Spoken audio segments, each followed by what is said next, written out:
Welcome to Tabletop Tactics. Coming up in today's battle. Why do you do this to me? Because they're running and going like, ah! Excuse me. But Chef, you're crazy. That will be Mortal Kombat then.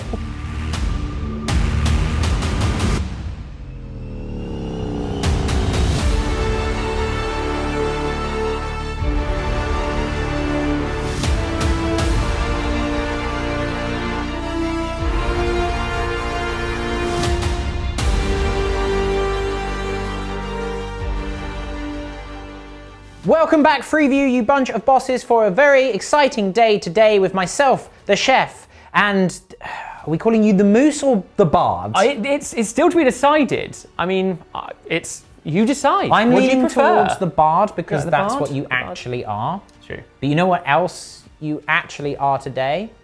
Fish food. Very jealous. The T'au Codex is here. It has arrived in, well, technically in our hands, but my hands, because, you know, OG over here. Not the usurper. Not the usurper. So thank you Games Workshop for sending us the T'au Codex to preview today, and that's not all, because we also have the top 5 changes of this book right here, right now on Freeview. And if you go and check out On Demand, which you should have already done so by now, you can get the top 5 units from the T'au Codex today, and coming next week, the top 5 combos. So exciting! I'm not even done. I'm not even done. There's more. We also have the articles available for free on our website. If you do not want to wait for the Codex, you can go and get a deep dive on everything that's in here. Please do. It took me many, many days to write. All the content. What more could you want? So, with that, you'll notice that it is me. I'm using the T'au we've established. You are bringing the white scars today. I certainly am. I really like the white scars, but my loyalties to the Imperium may be questioned on this day, but we shall see how it goes. We'll have to see. And our loyal servo skull today is Lawrence. He is here. He's lost his voice, probably yelling at me for being too excitable about stuff. Wow, I hope that doesn't give you nightmares. And even if it does, please hit like, subscribe, send us a comment, send us some hobby love so that we can continue doing all this wonderful stuff for you. But that's enough from me. Let's have a look at my victims list. Oh yeah.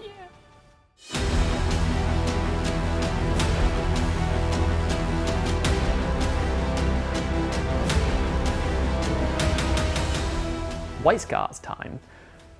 I'm really intrigued to see how this list performs today. It's certainly got a lot of speed and hopefully has everything I need to sort of counter the very aggressive shooting I'm going to have to face today, but we'll have to see just how we get on. I'm taking a Battalion Detachment and a Patrol Detachment. Within the Battalion Detachment, I have 2 HQs. I have a Primaris Lieutenant.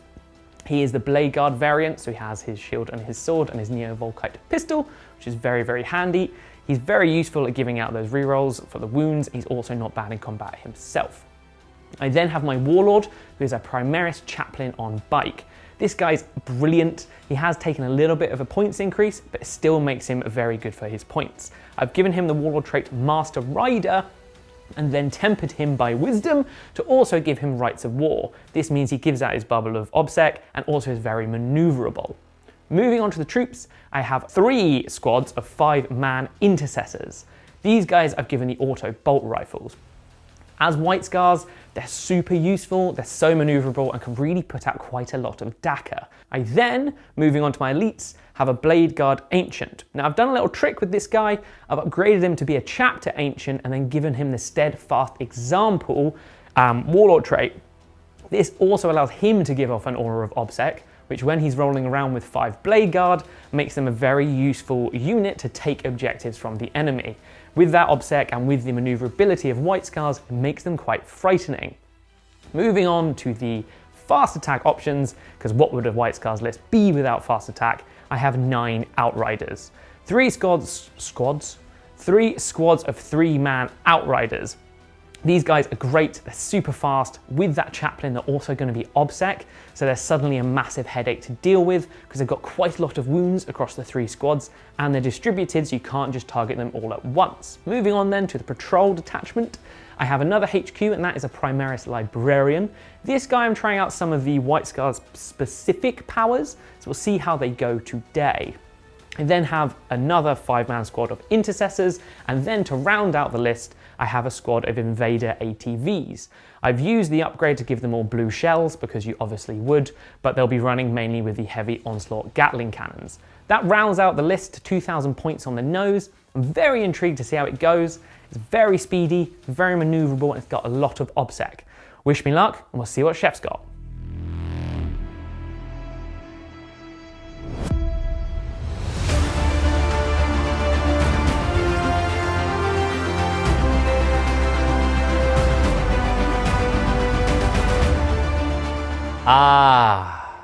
Back to my roots. The T'au have returned to my commander's grasp, and we're going to have a lot of fun today. So this is a single battalion of my favorite, the Bork'an, because I like their technological superiority. So extra range on their guns, as well as some strength debuffs on my battlesuits and vehicles, which is pretty handy because I've got a lot of them. Leading it up is a crisis commander, and frankly, probably one of the best combat characters in the game. You heard me correct. Oh yes. He has the precision of the Hunter Warlord trait, which gives him reroll hits and wounds all the time, including melee, which is very nice for his relic, which is the Onager gauntlet. 4 attacks at strength 12, -4 damage free. Whoo, baby! On top of that, he's packing 2 plasma rifles, now rocking a lovely strength 8, -4 flat damage free. Only the 1 shot, but I'll take that. He has a shield generator for a 4-up inbound, and I have a flamer. You might be thinking, but why a flamer? Well, it's because I've upgraded the flamer to a prototype system, because these are now your paid upgrades, to make it a Thermoneutronic Projector, which is basically an AP2 damage 2 T'au flamer that I can also use as a melee weapon. Oh yes. Backing him up is a Cadre Fireblade. I've spent 2 CP on this guy for an extra relic and a Warlord trait. Can you guess what it is? If you guessed Puretide, engram, neurochip, and for Unity Devastation, you guessed correctly. Well done you. Give yourself a pat on the back. We also have an Ethereal. I didn't quite have the points to give him a hover drone. I normally do for the utility, but alas, never mind. He is carrying the Humble Stave, I think it's called. It's a new relic for Ethereals. It basically lets him use an extra invocation because they work like chaplain litanies now, as well as getting +1 to it, so it makes him nice and reliable. We then have my troops. I got 2 units of 10 strike fire warriors. So this is 2 strike teams and 2 breacher teams. They're all fire warriors. They're all 10-man because they must be. There is no minimum unit anymore. There's no drones or any other upgrades in here because I wanted to use as many points as possible on units to show off as much cool things as possible. However, I am running 3 Devilfish with them because Fish of Fury is back, baby. It's back in a big, big way. I'm very much looking forward to showing you that. We then go over to my elites. We have a big chunky blob of 5 Crisis Battlesuits. Basically, they have all the guns and equipment now. We've got a plasma rifle, we've got cyclic iron blaster, we have a missile pod. So this is Fire Knife Plus, Fire Knife Omega. We also have a target lock on all of them, apart from the Shas'o. Basically, you can take 3 weapons and a war gear now. So yeah, lots of slots for lots of stuff. The target lock gives you ignore cover, well, ignore light cover, so that's always helpful. The Shas'o doesn't have one. He instead has the early warning override, which allows him and his unit to overwatch for free, because that is no longer a rule for T'au, so I will take that. We have 6 marker lights in there, marker drones to support them.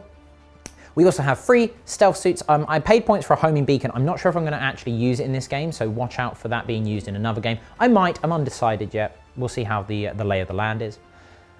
And then we have, in fast attack, 10 Pathfinders with 3 rail rifles because they're really cool. And because, again, they've got to be in units of 10 man now. So, you know, those are the breaks. Forgive me, I forgot my Ghost Kill. He was that stealthy alongside with the stealth suits that you can't see him anymore. He has the Fusion Collider, 2 burst cannons. He also has the Flare Launcher, which gives him a 5-up shrug against anything which is strength 7 and above. We then have in my heavy support a Riptide. Yes, you heard me correctly. The Riptide lives in the heavy support now because it's a Riptide. It's massive and they're supposed to be quite rare. He has the Ion Accelerator. He has smart missile systems. He has various bits of war gear. I can't remember what ones I gave him because they're all free now, so it doesn't really matter. We also have a Hammerhead with a railgun because I know people are going to want to see it. There's no vehicles for me to kill, so this will be interesting, although I can probably one-shot some big bikes. That'll be funny. That is the list. It is 2,000 points on the nose. I've got lots of cool stuff to show off. Apologies that took so long, but hey, it's a new codex. Can you blame me? I don't think you can. Let's have a look at this brand new mission. Today's mission is Tide of Conviction, a Strike Force mission from the Nachman GT mission pack. 6 predetermined objective markers are placed onto the battlefield. In this mission, a player only receives the Battleforge CP bonus at the start of their command phase if they control the objective marker in their own deployment zone. The primary objective is Domination, a progressive mission where players score 4 victory points for each of the following conditions they achieve at the end of each of their command phases: holding 2 or more objectives, holding 3 or more objectives, and holding more objectives than their opponent. These are cumulative and cannot be scored in the first battle round. At the end of each player's first, second, third, and fourth turn, the player whose turn it is scores 2 victory points if they control at least 1 objective in their opponent's territory. At the end of the battle, each player scores 4 victory points if they control the objective in their opponent's deployment zone, and 2 victory points for each other objective in their opponent's territory, to a maximum of 8 victory points per player. Each player also chooses 3 secondary objectives that can score up to 15 points each.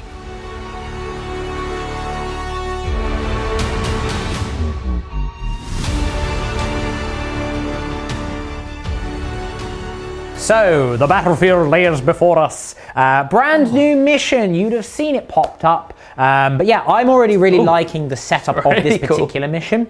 It's very different, which is nice. Yeah, I like the fact that it is a totally different mission. But all of the minutiae of it will come up in the game. A few little bits of housekeeping before we begin. What are those, James? They're 2 3-man squads of Eradicators I forgot to mention. Sorry. I'm so excited. I understand. You're excited for me. I am. Is good. I've never, it's just, it's going to be such a good game. It's now being fun. Just for reference on this bit in the middle here, this bit will be blocking line of sight. This is 1 ruin here. This is 1 ruin here. So this alleyway can be seen through, but you can't go through that way. Yep. Just for reference. And you might notice these random dice on the edges of the battlefield here. These are my aerospace targeting relays. So I need to do actions on them for one of my new T'au secondaries. Very cool. But first, we must roll for who has the first turn. After you, sir. Oh, thank you. It's a 2, damn. 2. Okay, fine. It's a 4. I saw the 1. Okay, fine. Ooh. Well, now I need to decide if I'm going to be Montcar or Calyon. Is it the killing blow or the patient hunter? Let me have a ponder, and then we'll be back for your turn 1. Oh yeah.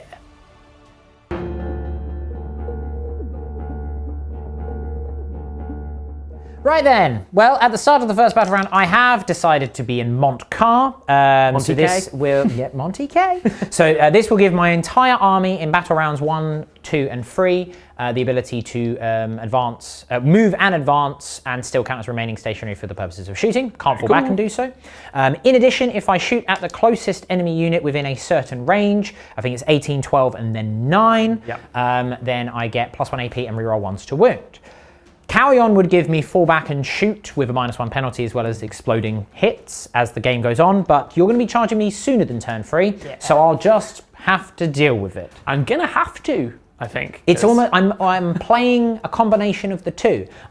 It's the patient, it's the killing hunter, you see. I like it, the killing hunter. It's the cow... Or the patient blow? The patient blow? I prefer the killing hunter. Yeah, killing hunter's better. Yeah, but that is that in terms of my sort of pre-battle round stuff. I also have a pre-game move that I can do with my Devilfish because they are in Montcar.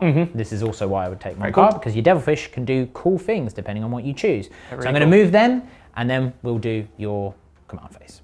So with my 9-inch pre-game move, I'm going to use the Montcar to set the trap. Uh-oh, spaghetti-o.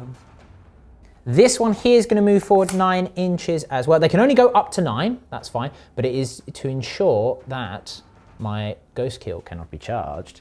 And the third and final Devilfish over yonder is just going to skim up that way onto that objective. Like a handbrake turn.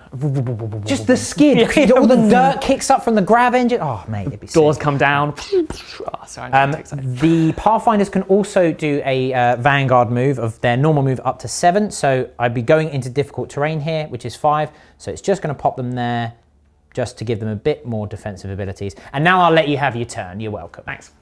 The chaplain needs to do his listeners. Okay. He is going to see if he is strong. He is a master of sanctity. And is he full of hate?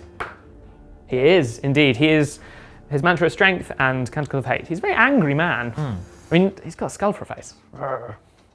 The invader ATVs are going to zoom over to behind this line of sight because they've noticed a big old railgun. Yeah. Oh, yeah. Yeah. I don't have any vehicles to shoot, but they're basically vehicles, so they'll do. They'll do. These eradicators are going to advance out from behind their little cubby hole and draw some line of sight on some juicy targets. What did they get, James? They advanced a 5. Because we're rolling advanced rolls off camera, the audience can't see it. We are indeed. There you go. You're welcome, everyone. That's why Sound like me now. No, suddenly. Where's the trigger? What did they advance? Swear to me! Some more shuffling from these eradicators that rolled a 4 on their advance. So they can move 9. I'm just going to move them out. Oh, don't take the roots with me. Nice. And then this librarian is just going to do a normal move just to general be supporting. Give them encouragement, give them wisdom, that kind of jazz. So I'm already having to use a CP reroll. Oh, James. The Blade Guard rolled a 1 for their advance, which is not what I want. What do they get this time? A 2. It is 100% better, though. It's definitely gone up. Right, the Blade Guard Ancient. He's way more up for it. And the Lieutenant, he's got one. Less up for it. They're very, like, timid. I would be. The Blade Guard, timid as they are, have decided to just sort of shunt behind this bit of line of sight. So they are moving forward, but ever so, like, timidly. They're not convinced of their actions. Now, these Intercessors, they're up for a party. They rolled a 5 on their advance, so they are going to scoot over this way, behind this line of sight from there, but hopefully getting some line of sight over here. The Intercessors in the sort of ruiny jungle have advanced, but they can't move that far because they are in difficult terrain. They're just going to pop out. And you rolled a 1. And I did roll a 1. I was going to try and not tell everyone that because then they think I'm rubbish. That's what I'm here for. Everyone. The squad in the trees are going to do the new retrieve Nachmund data. Okay. They can rod no longer. They can It's R&D. R&D. you They do- do a little bit of you- R&D yeah. in the woods. Research and development. Nice bark. Let's Yeah. take some. You do normally have to roll for this, but because they're a squad of 5 and you get a -1 if it's a troops characteristic, you don't need to roll because it's a 5-man squad. Yeah. So you have to roll Can't fail. equal to or less than the number of models in the unit. Yes. So a 5-man squad can't fail, No. which is very handy, unless they get shot, and we'll see what happens. Then they could fail, yes. Incidentally, you can do it with the bikes, but with only 3-man bikes, it's 50-50 on that. It's a risky okay, one, dude. but if you need to do it. It's a nice little Hail Mary if you need to. Yeah. We'll see how it comes up today. I mean, sorry, I'm getting very carried away with the White Scars, but look at that. I mean, that is at pretty, that's pretty scary. Feels pretty White Scars. Yeah. I'm sold. Look at it. It's a lot of bikes. I decided to advance all the bikes with their turbo boost out from behind the line of sight into the centre of the battlefield. The chaplain is there too, and he is giving them rights of war because of his extra Warlord trait, which makes them a bit of a nuisance for ye. And also because White Scars, they can charge. It's very exciting. It feels very White Scars, and just look at that. It's just a lot of bikes, isn't it? Anyway, that sort of concludes my, well, it's not sort of, it does conclude my movement phase. And your turn. And my, yeah, if only. I've got a little bit of psychic to do, so we'll do that in a second. But otherwise, then let's get on with some shooting. The librarian is going to cast a psychic power now. Okay. He's going to cast Ride the Winds. Okay, well, unfortunately, there is a new T'au rule. Because they don't register in the warp, you can't do any psychic powers when you're playing It's not against allowed. T'au. They're just like, what? Yeah. Librarian's like, this is That's is obviously wrong. not a real rule, everyone. Like, you know, there's a certain limit to the nonsense that can happen. But the railgun can cast psychic powers as well. I mean, it may as well. Like, it basically is casting death. It's death. Power word kill. Yeah, I love it.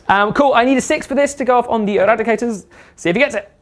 Oh, 2 And dice. well, I mean, it goes off, so you're fine. Well done. Success. It was a 1 anyway. It was a 1. Okay. Nice. That'll be handy. I can't really do much this turn with that, but then the next turn they get a +2 to their advances. That's nice. Which would be handy to be able to ping them out into Yeah. more desirable locations. Sure. Any other powers? He does have 2, but there's no point casting them because they're both like against enemy targets. And Okay. there's nothing within range. Sure. But yeah, hopefully we'll get to see him do some cool stuff later. Nice. Time for some eradication. For the White Scar Nation. Yes. Sure. Absolutely. So these eradicators are going to shoot into the devilfish to try and pop it and hopefully expose some other targets. I hope not. Looking for 3s. They get 2 3s. Okay. Wounding then again on 3s. Yes. That is 2 wounds. Good sir. I have no save. No save. So the damage the first one does 6 the damage. big 6. Ooh. The big 6. The second one does 2 damage. Okay. Okay. Cool. That's a 8 good damage. start. I'll take it. Yeah, I might move on. I'll move on to the second squad of eradicators because they're also in range and will choose the same target. Looking for 3s. 2 hits again. Consistent, definitely. Yeah. Looking for 3s. 2 wounds. No save again, so the damage. Is this a 4? He's dead. He's dead. Because he had 5 wounds remaining. There you go. Nice. Does he explode? I really hope not. Shall I tell you why not? D6 mortal wounds. Why? Don't know why, but D6 mortal wounds. So there you go. There's a top tactical tip for your Mont car. You yeet them forward and hope they go boom in your opponent's face. Just filled with bombs. I know. I don't know why it's D6. The hammerhead being D6, I can kind of understand because it's got like Full of like high payload weapons, ammo, yeah. But the devilfish, I don't know why. It's like, we are the T'au. We are the masters of the technology. We have established safe plasma and, high yield fusion energy weapons. And we destabilize our weapons. Okay, what about your engines? Nah, TNT, mate. Too much NOS. They're just really into NOS. There's 10 warriors inside. There are now 9 warriors outside. 1 is died in the conflagration. Alrighty then. Let me jump them out. The intercessors are going to shoot at the newly exposed fire warriors. Yes. Being white scars, they can advance to shoot their auto rifles, which is very fun. Nice. Looking for 3s. A couple of... Quite a few there. Yeah. Okay. Because they're running and going like, ah! Yes. Cool, and then wounding on 3s again, yes? Indeed. Indeedekins. Yeah, we're still toughness free. Yeah, it hasn't improved. That's okay. 2, 4, 6, yeah.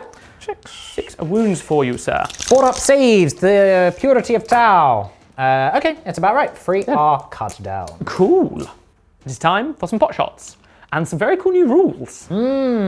These intercessors here are going to shoot into the devilfish. Okay, you may do so.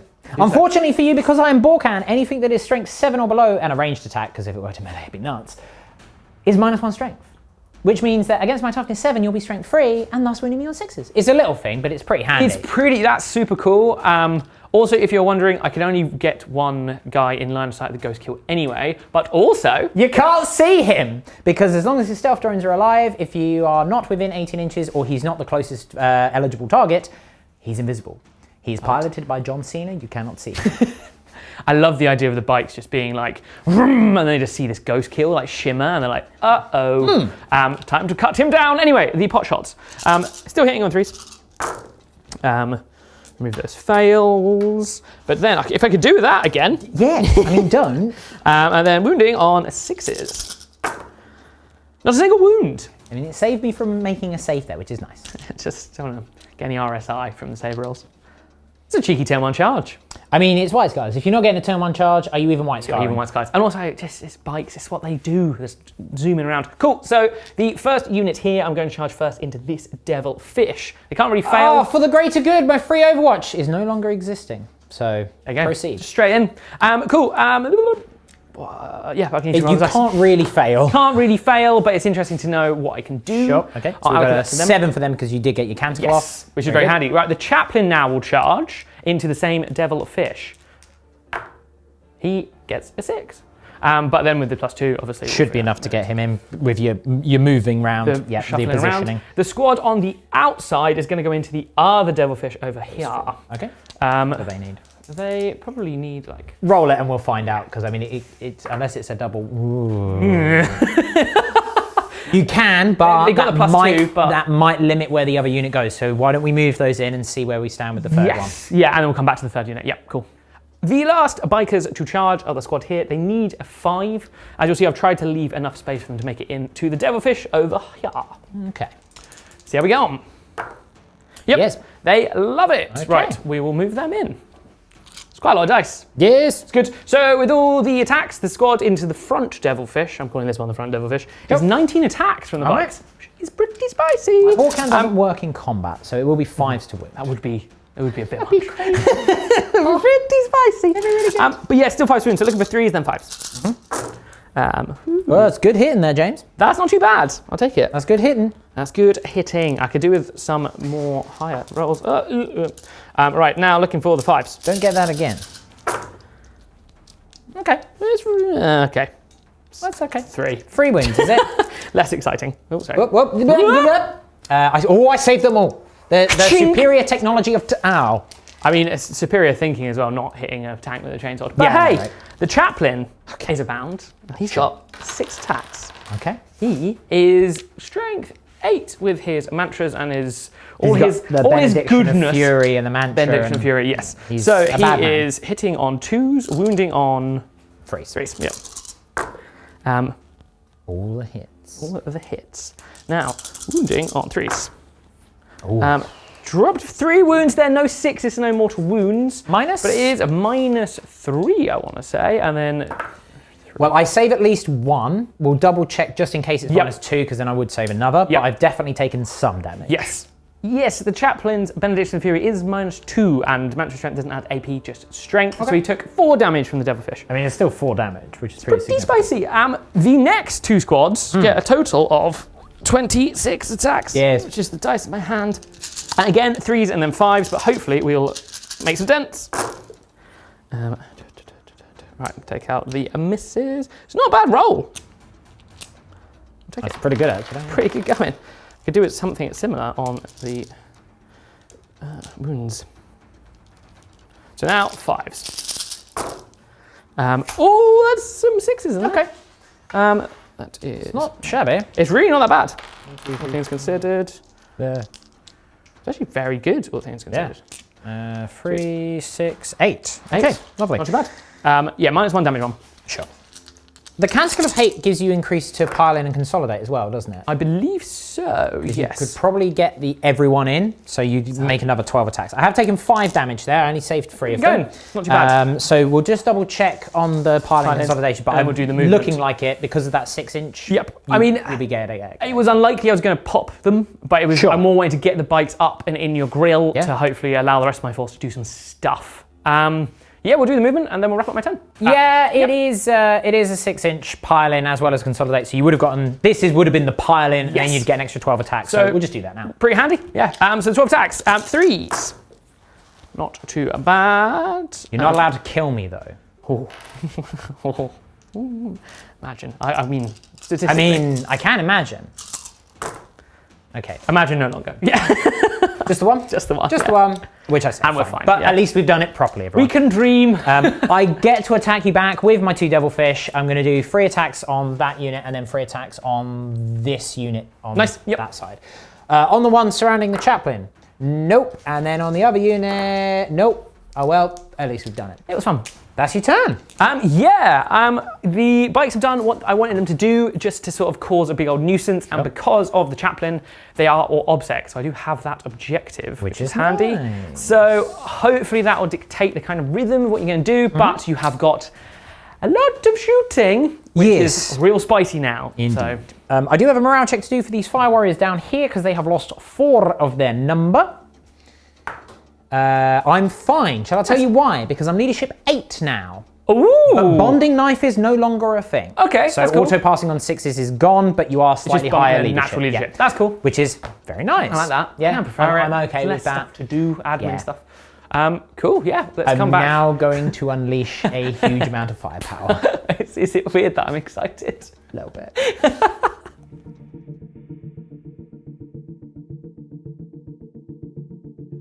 Right then, James. It is the moment that we have both been waiting for, and hopefully you at home have as well. It is now the T'au command phase, and thus the lead into the rest of the turn, which is far more exciting. Again to CP, whoop-de-doo. You know what else I'm going to do? Loads of rules. So, Anything. The Cadre Fireblade picks a Fire Warrior team within 9 inches. It's going to be the Fire Warrior strike team in front of him. He gives them reroll 1s to hit, which is nice.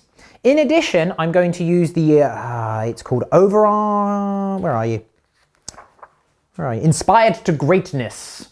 The Ethereal. Here he picks a friendly core unit within 6 inches in the command phase. They can shoot and do an action. I'm going to do it on those Fire Warriors, you see. Very cool. Very nice. The Commander uses his Crisis Commanding ability, otherwise known as Tactical Acumen. He picks a Crisis core unit within 9 inches of this unit's Crisis Battlesuit Commander, blah, blah, blah, blah, is to make sure that you don't do it on drones, whatever. I'm going to do it on that unit there. Guess what they can do? They can fall back, shoot, and charge, and they ignore all hit modifiers. That's nice, isn't it? Oh! That's nice. And then we're not done because now we have invocations of the elements to do. Oh, yes. So the first one that I'm going to do is Sense of Stone. So it goes off on a 2+, like I say, these work like litanies now, chaplain litanies. It goes off on a 2+ because of my relic, the Humble Stave. Oh, okay, cool. It goes off. I pick a core unit within 6 inches. Guess what? The Crisis team. You know what they get? A 5-up shrug. Oh, yes. And then I'm going to do Zephyr's Grace. So I pick a core unit if it goes off within 6 inches. All of these work on core. As long as they don't remain stationary, they're -1 to hit with ranged attacks.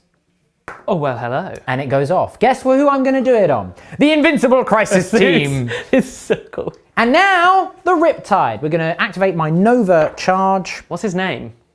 What did you call him? Tippy Ree. Tippy Ree, Rippy T's evil cousin. Rippy T's evil cousin. Right, very good. Against me. Does he have a mustache and everything? Absolutely. Yeah. Just like scribbled on the front of his Mirror legs. universe, yeah. Yeah, right. Evil goatee, slightly pointed. Yeah. So the Nova Reactor now, you don't take any mortal wounds. Instead, what you need to do is roll 2d6, and if you roll over your remaining wounds, your Nova Reactor burns out. You can't do that when they've got 14 wounds because he's a healthy boy. So instead what I'm going to do is one of 3 things. I give him a 5-up shrug. You can't boost up to a 3-up invuln anymore. Cool, fair enough. Oh look, 3-up invulns have disappeared. Quelle surprise. I can give him that. I can do the 2d6 move in the charge phase instead of charging. Cool. Or I can upgun his Ion Accelerator to by 33% from heavy 6 to heavy 8. I'm going to do that one, I feel, because that seems cool. That is the command phase done. Nothing else to do. Sorry, a bit of a long one, but I wanted to explain what was happening. Very cool. It is now time for some movement. The first thing that we're going to do is disembark. Now, I had a really cool thing that I wanted to show off, James, because basically when I'm in Montcar, you can use this stratagem to allow 3 devilfish to move, and then their units inside can disembark, but it specifically has to be a normal move. So if I fall back, that's not a normal move. So here I am, trying to show all these cool things off with a brand new army. You're just like, nah, make a first turn charge, mate, it's fine. I mean, I'd be in quite a pickle. Yes, you would. Yes, you would. So that unit of breaches has disembarked there. I'm also going to disembark this unit of breaches from this devilfish here. Now that our cargo has disembarked, we are going to fall forwards with the devilfish. This one here, might have to just go over there just to ensure that, because I still can't be within an inch. This one, however, I know can go into the center ruins here. We still have our 12-inch move, that's fine. That's fine. You'll just skim on over that way. Please don't take anyone with you. There we go. Stealth team now are going to move up into the ruins here so they can make use of their new improved stealth fields, giving them the +1 armor against the ranged attacks whilst they're receiving the benefits of cover already. They're -1 to hit all the time, and I'm within 6 inches of the center of the battlefield edge, or my aerospace targeting marker, and I'm going to, it's at the end of the movement phase, I'm going to do the action in order to get victory points, basically, which is nice for me. Pathfinders now, they would do the, I forgot to mention about the marker light actions. They are technically done at the start of the movement phase. However, drones can do them and still move, and Pathfinders specifically do them at the end of the movement phase. So obviously I'm going to do the marker light actions with everything, apart from the Fireblade, because there's not much point. The Pathfinders are going to move up to here. In fact, no, you know what? They're just going to move further into the terrain in order to just ensure that the bikes that I want to shoot are the closest targets. Sure you want to shoot the bikes? Yep. And then they are going to start doing the marker light action. Next up, the Riptide, and we're going to show off some Montcar. He's going to advance. Oh, The Big Six. That's an 18-inch move. You might be thinking, but Chef, you're crazy. And you know what? With Montcar, you're damn right I am, because I still get to shoot. Yes! Yes! Yes! Crisis time, the bomb comes to you. With their new and improved 10-inch move, which is nice. Very nice. Yeah, I shan't say no. And I'm not going to use the monk car here because I may want to charge. I'm undecided yet whether that's what's going to happen. We're going to leave some room for our commander to join them. And we're also going to move the drones up as well. So our drones can just skitter along here because they are all one unit now. And the commander will jump into here because he will definitely want to charge, being the best combat character in the game. Next up, we're going to come down here with the Ethereal, just moving up. And then we're also going to bring the Fire Warriors down here, and they are going to start doing the relay action as well, because you can do it with one or more infantry units. It has to be infantry, though. I'm not going to put the Ethereal there. That's silly. Now, I'm not going to advance them, because if you advance them, you can't do the action. So that's fine. So we're just going to move them there like that. They're within 6 inches of this to do that. And we're going to bring the Fireblade just around the corner there. Let's advance a railgun. I mean, it's basically a railgun. That's all anyone like. It's a moving railgun. Being the hammerhead pilot, you know, you're just looking at me for my railgun. It's very upsetting. He can still shoot normally though because Montcar. These Fire Warriors are going to just to move up normally. No actions or anything like that for them to do, but they are effectively acting as the bait of a Kauyon for this army. Still able to get a ton of shots off, which is pretty gnarly. We just have the Ghost Keel to move. He's going to just jump up to here. No, let me ponder him actually. I'm actually going to advance the Ghost Kill just to see where I get into. Okay, it's not enough for what I wanted to do, which was to bring him over here. And then because of the stealth drones, you'd need to be really, really close with your Eradicators to get into range of him, at which point I then counterattack. But with that, I've only got a 14-inch move with that. Shame. Only. So what I'm going to do is I'm just going to pull him back just to ensure that he's safe for another turn, as well as providing a bit of extra protection for my characters at the rear here. Nice. That is my movement phase done. It is now time for the shooting phase. Right, it is now time for Marker Light phase. The action is completed at the start of the shooting phase. I now roll a d6. I pick a enemy unit within 36 inches line of sight and that would be eligible to shoot, so not a character in this instance. And on a 3+, for each d6, 1 Marker Light token is put on them. 3 of them can see and are in line of sight and in range of the ATVs. I keep calling them Eradicators. I'm doing it onto the ATVs. 3 of them here are going to do it onto that unit of bikes in front of me. So let's do that. Nice. Onto the ATVs. That is 2 Marker Lights on them. I will mark them up in a moment. Cool.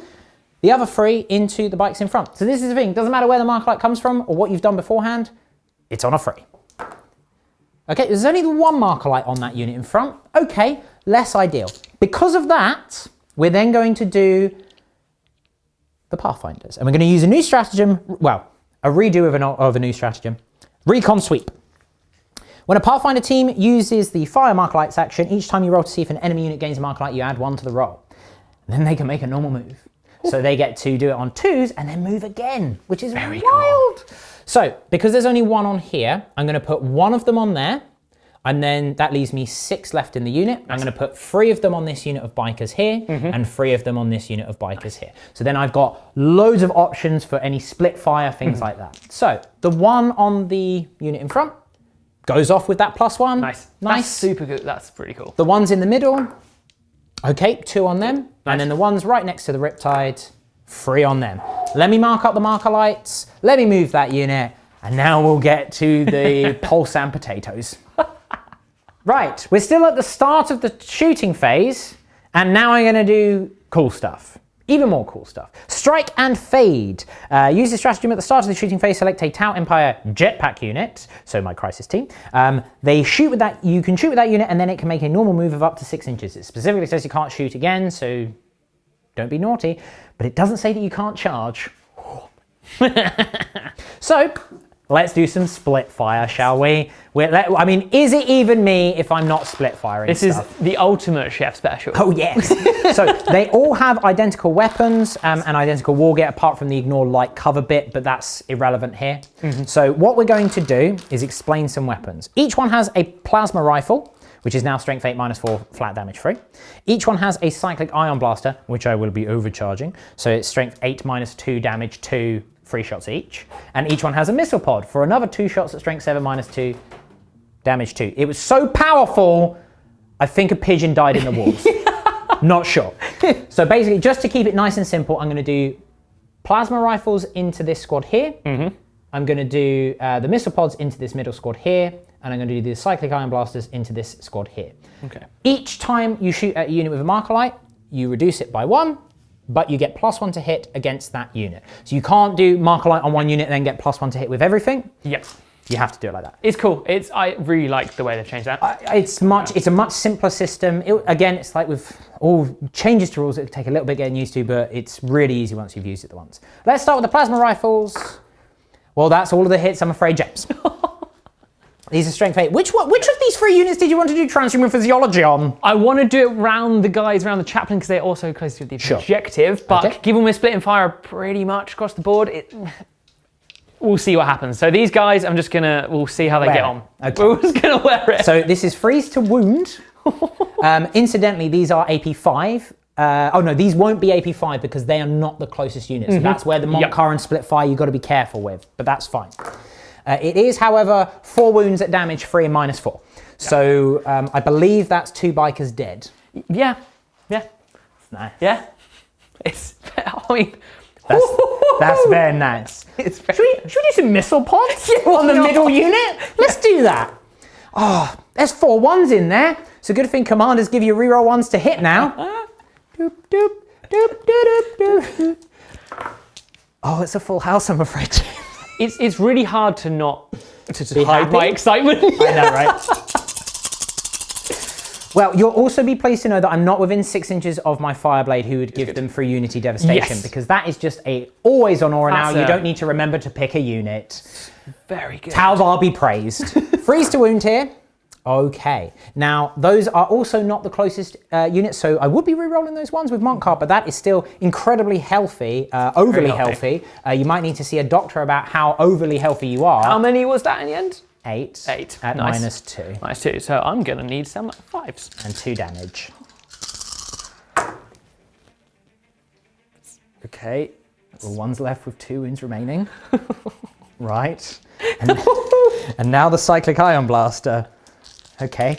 Now these will be better. I am overcharging though. Yeah. But it is changed because now it is just the unit takes a mortal wound Yes. on unmodified hit rolls of 1. And these are the transhuman guys. So They are transhuman? Yep. Lovely.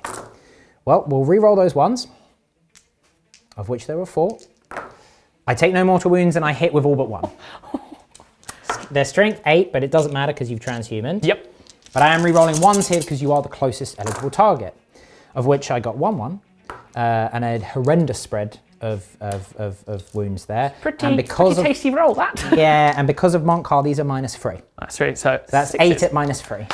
Oh, just these dice were so scared they nearly killed a blade guard. 8 at -3, so 8 6s. I'm going to need. There's 1. Okay, but that is still the unit wipe because they're damage 2.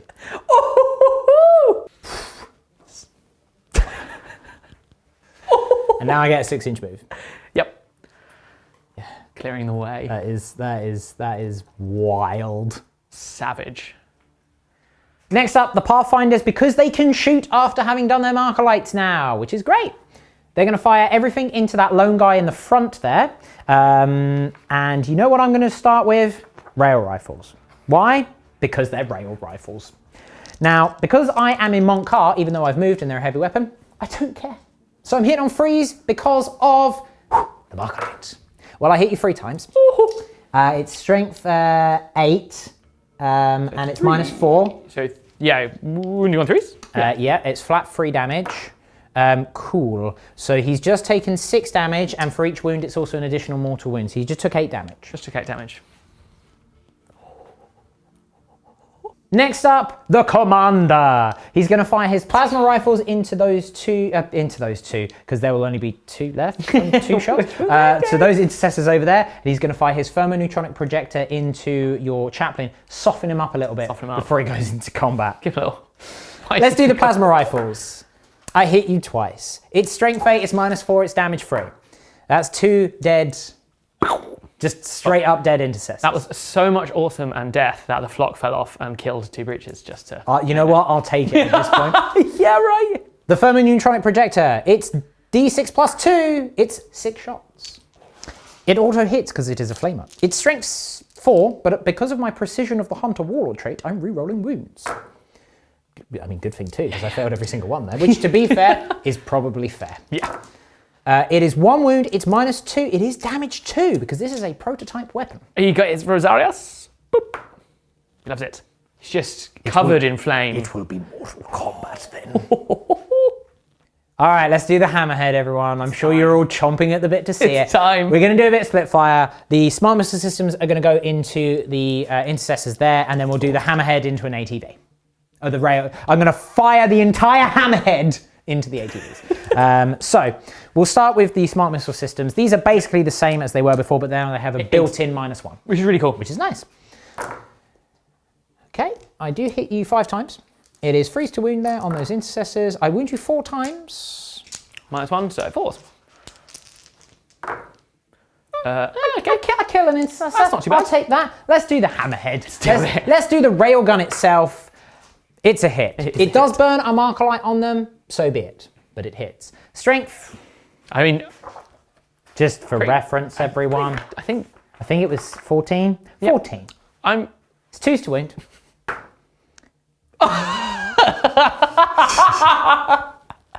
I'm not going to CP reroll it. I want to use my CP for other cool stuff, so it's fine.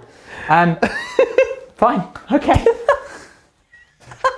Let's just do some pitter-patter fire with some strike teams now. I'm going to do a bit of split. These 3 here are going to fire at the Eradicators. I can't see the ATVs, but this does make them the closest eligible for monk car purposes, which is nice. And these 3 here are going to do it onto them for the same reason. Let's do the 3 into the intercessors. We are in rapid fire range because my rapid fire range with Bork'an is 20.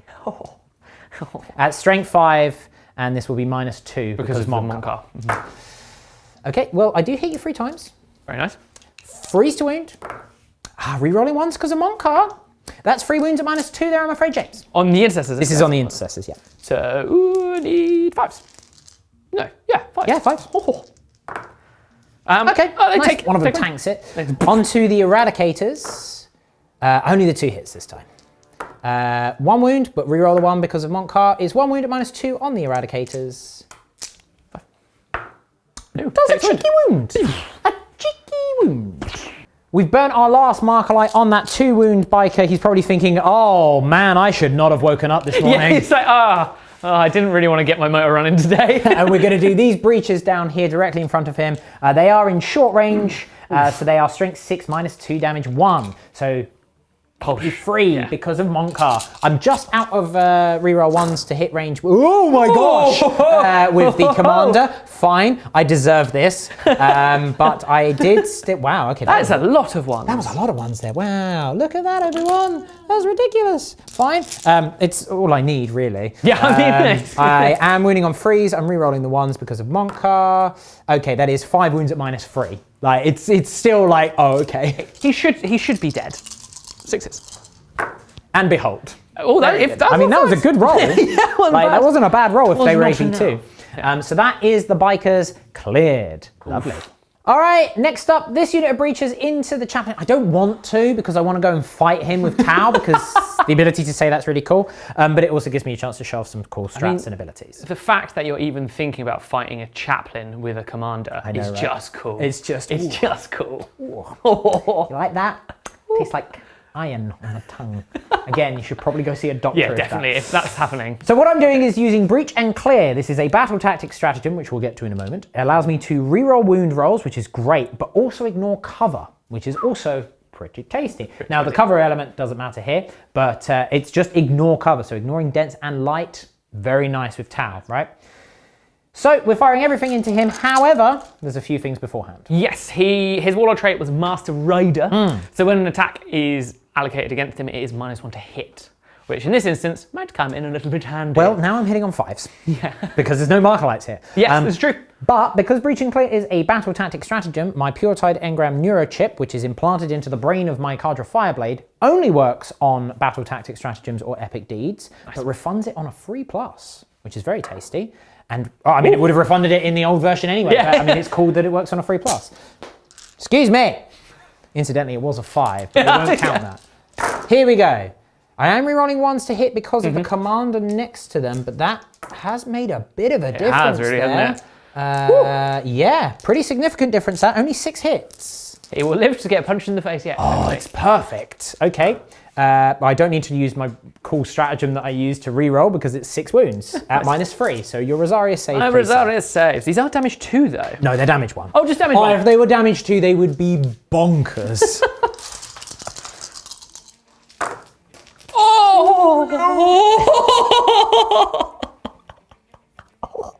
Riptide time!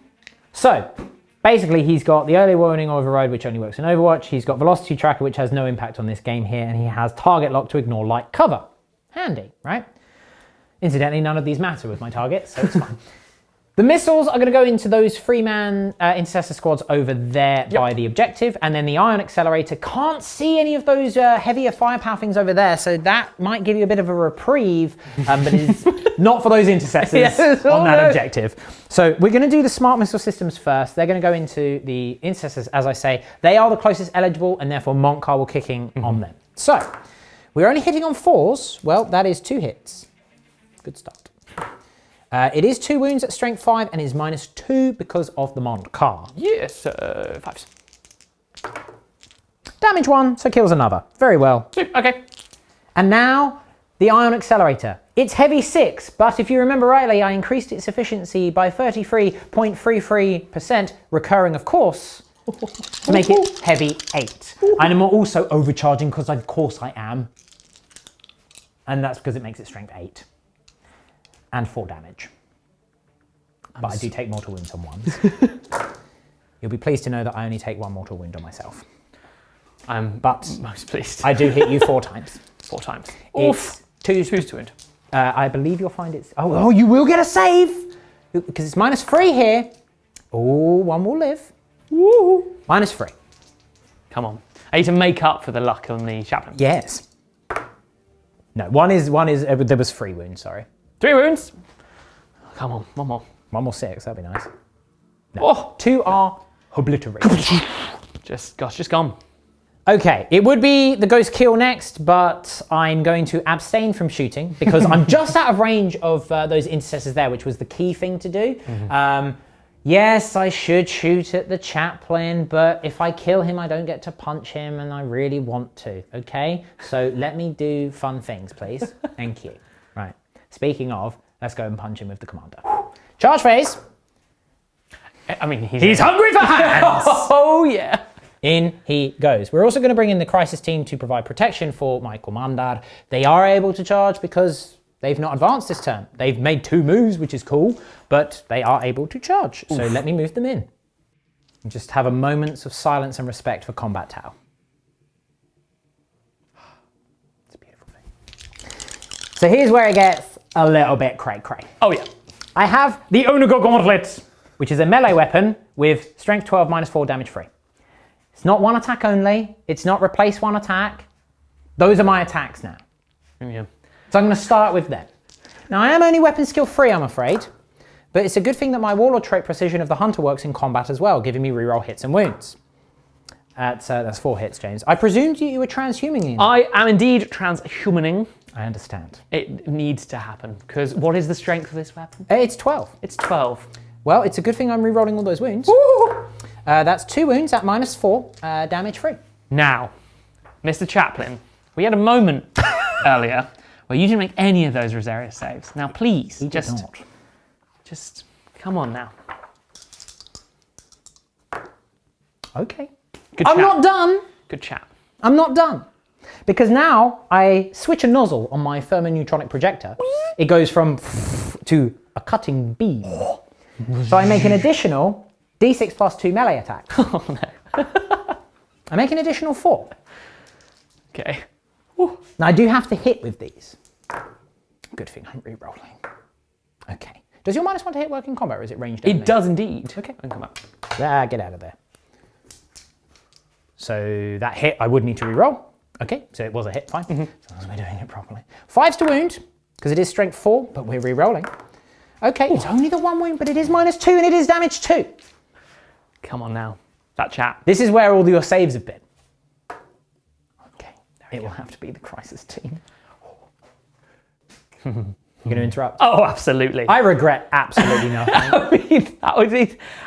He needed to power up though. He did. He deserved needs to do something. So, after some deliberation with myself, I am going to punch your commander with the chaplain. He needs to do something, otherwise he's not going to be around much longer. So he gets 6 attacks, which is pretty good. Hitting on 2s. I will drop one there, I'm afraid. Drop one there. Free swing. Could do with some of the 6s on the old wound rolls. Well, no. Wounding on 3s. Ooh, okay. Okay, so I drop 2. Okay. But that is 3 wounds at -2 and then 2 mortal wounds in addition. Okay, so I need to pass all of these basically. Yeah, because there's flat damage 4. Flat damage 4, yeah. -2. 4 up invulnerable saves because of my shield generator. Oh dear, he's so dead. He's so dead. Again, I regret absolutely nothing. I mean, he's done some bits. I mean, Absolutely. he was just hungry. And he's powered up all the units around him. Those rerolls. The reroll ones really helped. some They absolute really helped. But it's bits. okay. It's okay. I wanted him to. I wanted to show off the combat element that you could do. Absolutely. Whiffed a little bit, but hey, we're all having a good time. Very cool. It's now time to punch you with crisis suits. Oh yeah. All right, we'll kill you with my crisis team. Oh yeah. Drones first. Yeah. Nice. 1 hit 1 hit. Is a wound. for death. Flying frisbee of doom. He needs a 3 up for his head. Oh, for a minute there. Okay. I was like, oh no. The crisis team. Combat tower. It's a good roll. Combat tower. I am hitting on 5s, but combat tower. It's combat tower. 4s to wound. Yep. Okay. 4 wounds there. No AP because advanced targeting system doesn't apply anymore. It's no longer a thing. So I got my 3 ups. 4 free ups. Oh dear. Oh dear. Well, that was a interesting turn. I was really expecting the combat commander to do a bit better there, but it's also, he was fighting a chaplain. He was clearly out of his depth. He just didn't know it yet. All the gear in the world can't make up for pure skill. You're having a skull on your face. Yeah. You do have 2 morale checks to do for those intercessors. I do indeed. But that's it because they're dead. Yeah. The bikes are no more. So the squad over in the corner, do they pass? They love it. They absolutely love it. Oh, we're going. They lost 3, but their leadership is 8 because the sergeant's still alive, so they're fine. They're fine. They're absolutely fine. Cool. Cool. Okay, I needed that That's as well. important, and remember Really that this guy important. has rights of war, so he is OBSEC there, and I didn't have my OBSEC unit in range because I was hedging my bets. I'm just bad at math. That is important because it will give you the domination, which is the full 12 victory points. Yep. Because obviously we've got new missions, so there are other secondaries to or other parts of the primary mission to look at. You're going to see all the points pop up in a minute. I've scored a bunch of points on no prisoners, and I'm underway for one of my other secondaries. All the points will appear, as will turn 2 for the White Scars. Yeah, it's a game.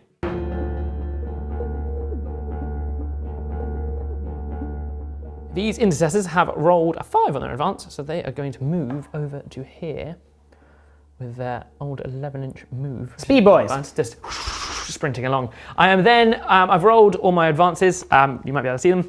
But the Blade Guard, I did have to re-roll. I got a 1 again. But yeah, they are going to move with their 4 on the advance and the Plains of the Plumes Runner. All right. Yep, Plane of the Plumes. Plume of the Plains.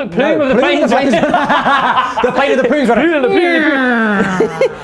Basically, this whole blob of Blade Guardy goodness with the Ancient and the Lieutenant are all going to get behind this line of sight onto the objective. Seems wise. Whilst you're moving that, I'll just explain a little bit about the mission because I feel we've been a bit remiss on that.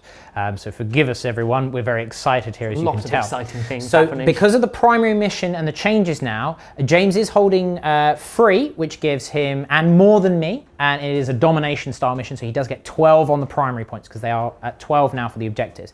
He did pick up 2 primary points last turn because at the end of his turn, he was holding an objective in my deployment half, for want of a better word, my territory. So you would have seen all of these coming up, but you might be wondering where that's come from. Sorry for not explaining it 100% clearly, but T'au guns and combat monsters, so it's fine. One last bit of movement to do here is then this squad of intercessors, they did get a 6 on their advance. Yes, but you don't want to abandon that objective. They're not going that far. No. They're just having a sort of like a casual jog round the corner just to draw line of sight on the fire warriors in the distance. And again, that objective is important not only for the primary, but in this particular mission, if you're not controlling that objective in your command phase, you don't get your normal CP bonus. Yep. So these missions really do change up how Really you sort of move around and deploy a little bit. Yeah. Or at least, not really, but they certainly add a little bit more of an extra element of brain power. You can't just throw everything away from your backfield. You've got to think about what you're doing, which is actually really fun. So it's time for my second enactment. It's completed over here.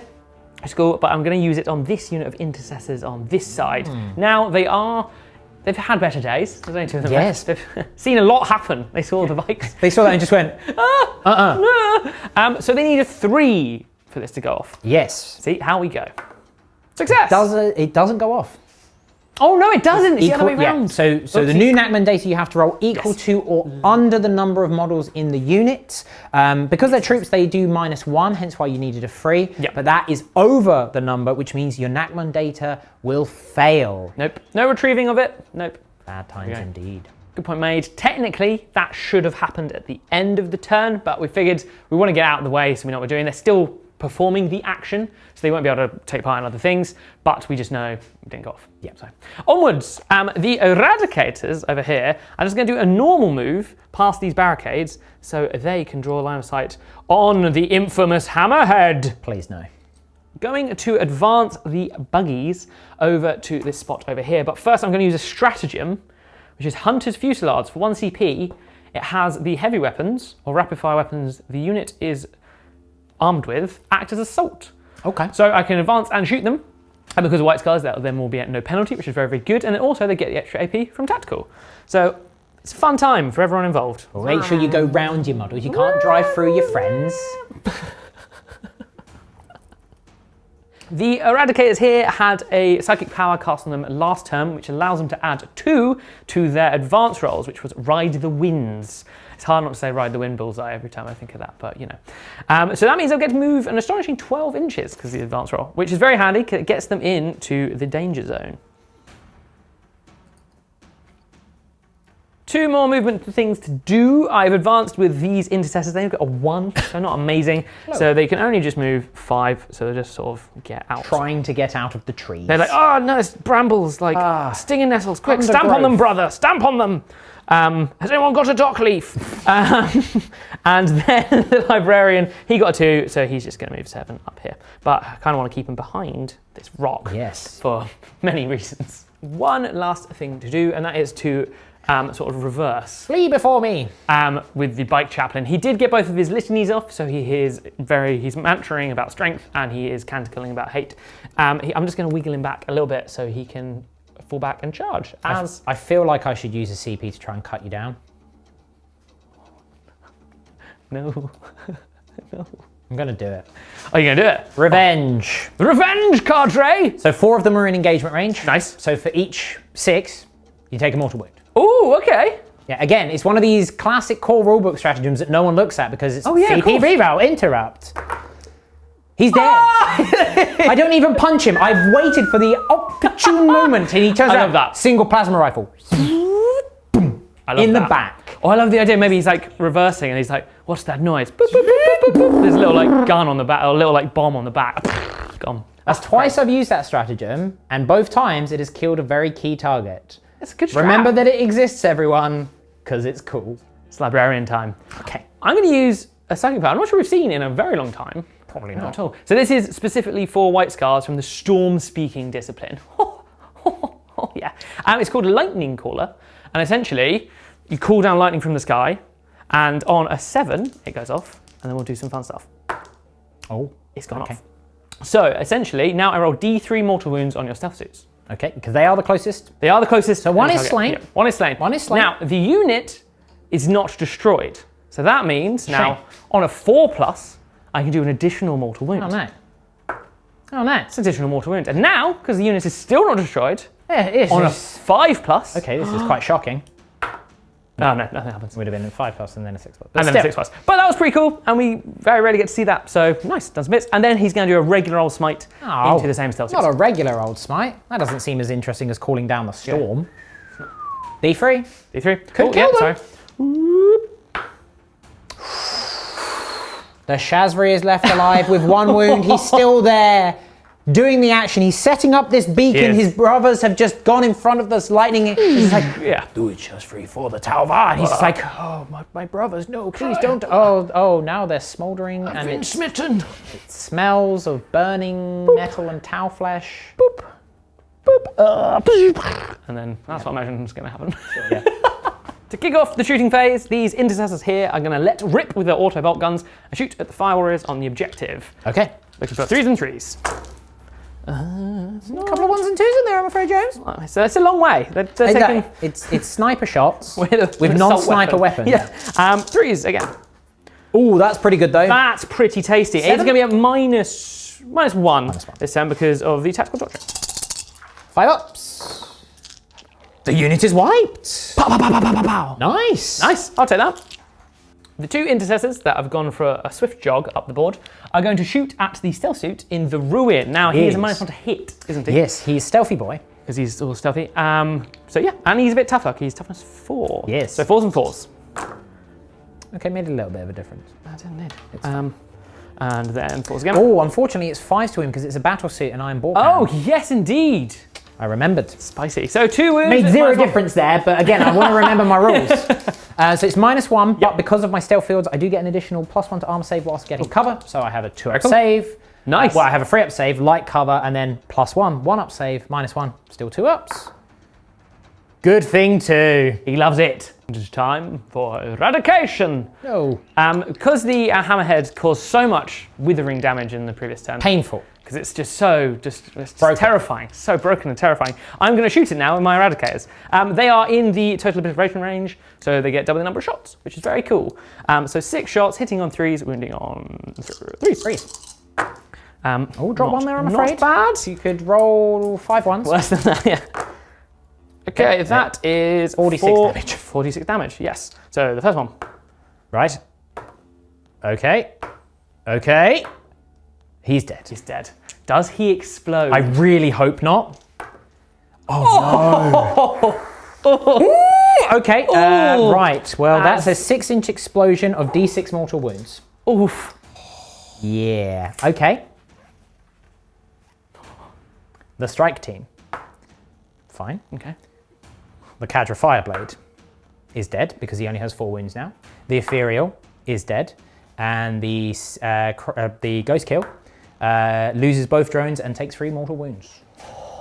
Oh dear. Oof. It's buggy time. Okay. So the back buggy is going to try and finish off that pesky stealth suit, so you don't complete the secondary. So hitting on 4s, because he is stealthy. He's a stealthy boy. Also, can I point out that I 100% deserve that? That was also utterly hilarious. That was very funny. Brutal, man. I mean, look, if you want to run 3 or 4 hammerheads in an army, make sure you don't explode. That's all I'm saying. Because you'll have a bad time. Take your anti-exploding pants with you. Cool. Right, hitting on 4s. Yes. No, not a single one. Stealth boy. I love this guy. He's a hero. He's a hero. He's a hero of the Imperium. Looking for 4s then with the onslaught. Yes. Now that is much better. That is a little bit. That's much better. But this will be 4s to wound because of my Bork'an Battlesuit. So cool. -1 strength. Awesome. That is 2 wounds at -2 there. 3 wounds. 3 wounds at -2 there. Yes, indeed. Okay. So this will be 3-up saves here. Yep. Oh, he's a hero of the Empire. He loves it. Right, moving on then. I'm going to try and do slightly more damage against the crisis suits. Okay, the rest of the unit. How it goes. Yes, so this will be with the other buggies. I'll do the onslaught first. Okay. Because obviously, it doesn't really matter. So basically, you're firing at their battle suits. They're -1 to hit because of Zephyr's Grace. You're -1 strength because of my Bork'an battle suit, so it'd be 5s to wound me because strength 5 goes down to strength 4, and I've got a 5-up shrug. It's pretty tasty, but whittle I must. You must. Yeah. I must. They are AP 2, so you do have that going for you. We'll just have to see how it goes. Looking for 4s. I mean, 1 fell off the board. 1 fell off the so board. Oh, it was a 1 missed. anyway. Okay. I missed the entire board. I tell you what I like about this -1 to hit against the T'au. Makes T'au players be like, see how we feel? Yeah. Sometimes. Not nice, is it? It's not nice. Right, and then through the air. wounding on 5s now. 5s with the onslaught. Yeah, because the Bork'an. Made 0 difference, but fine. I'll take it. And these will be at -2. Okay. So now I have a decision to make, which is basically, do I take it on the drones, because the drones don't get the 5-up shrug, and they only have a 6-up save, or do I take it on a battle suit? I'm going to take it on a battle suit. I'll take it on this one here for reference, everyone. So he saves 1 of them, fine. And then 5-up shrugs. Okay, he does die. That is unfortunate, but so be it. I'll take that. I mean, they did a lot of damage to me, so I'll take a 2 Yeah. Now the auto bolt rifles on the front of the buggies. Yes. 4s again. Making a big difference at Zephyr's Grace massive. there. That's really made a difference there. No, was that? There was a 4. You got 4, 4s, 6s. Yeah, because I think I rolled 1 of them. And then it'll be 5s again. 5s again. No wound. Oh, it makes a big difference, that. Handy. It's really handy. handy. That's super handy. Cool. Let's look at what I want to shoot next. Time for Eradicators to do their thing again. So the pesky stealth suit has so far evaded much. He's been through the ringer. So one of the Eradicators at the back here is going to shoot through at the stealth suit, because you can see the other 2 are going to take out the Devilfish. Well, hopefully. Try to. So the Eradicator on the stealth suit. Oh, he hits. He hits. It is 2s to wound. Oh, James. So for reference, why this guy's really important to kill, because he's currently doing the action which completes at the start of my command phase, and I've got this one here underway as well, that will net me 6 victory points. So he's worth 4 victory points if he's still alive, basically. I mean, I think I'm going to use the CP. Sure. I mean, I'm going to need some CP later for Other things, transhumaning, but you don't have many CP now. Okay. Yeah, cool. He does wound. It's a 6-up save. Because he has a 1-up, and it's -5 because we're in Assault Doctrine. For the T'au. No, it was a 2. I thought I saw it. Rubbish roll. All right, cool. The other 2 Eradicators That turns off the action very nice. are going into the, I was about to say the Breacher Fish, which it technically is, the Devilfish. So 2 hits and for 3s. Only the Just the 1 hit. Wounding on a 3. It is 1 wound. You're not within 12 there, are you? No, just out. Okay. D6 damage then. D6 damage. Is a 2. 2. He has 7 wounds remaining. Very nice. I think I've got. Oh no, they're doing the action. Yeah, they were technically doing an action. They don't have any targets now, I don't think. Yeah, they can't see the stealth suit. But he's dead. Oh, he's dead. That's why you can't see him, James. Bit soon. With that concludes the shooting phase and pretty much my turn. Okay. Contemplated doing some charging. If I did charge the Blade Guard at the Devilfish, if they kill the Devilfish or not, it does put them in Trouble Town population Blade Guard. So yes, I'm going to keep them out for now. Again, with the buggies, could look at some charge, but I think they're better off just help shore up that objective. I think that was pretty good. I killed the Hammerhead and it did an absolute horrific explosion. Which is very funny. It's just really fun. I'm just going to have to try and weather the storm a little bit longer. We'll see how successful that is when we come to your turn. Yes. Oh, yes.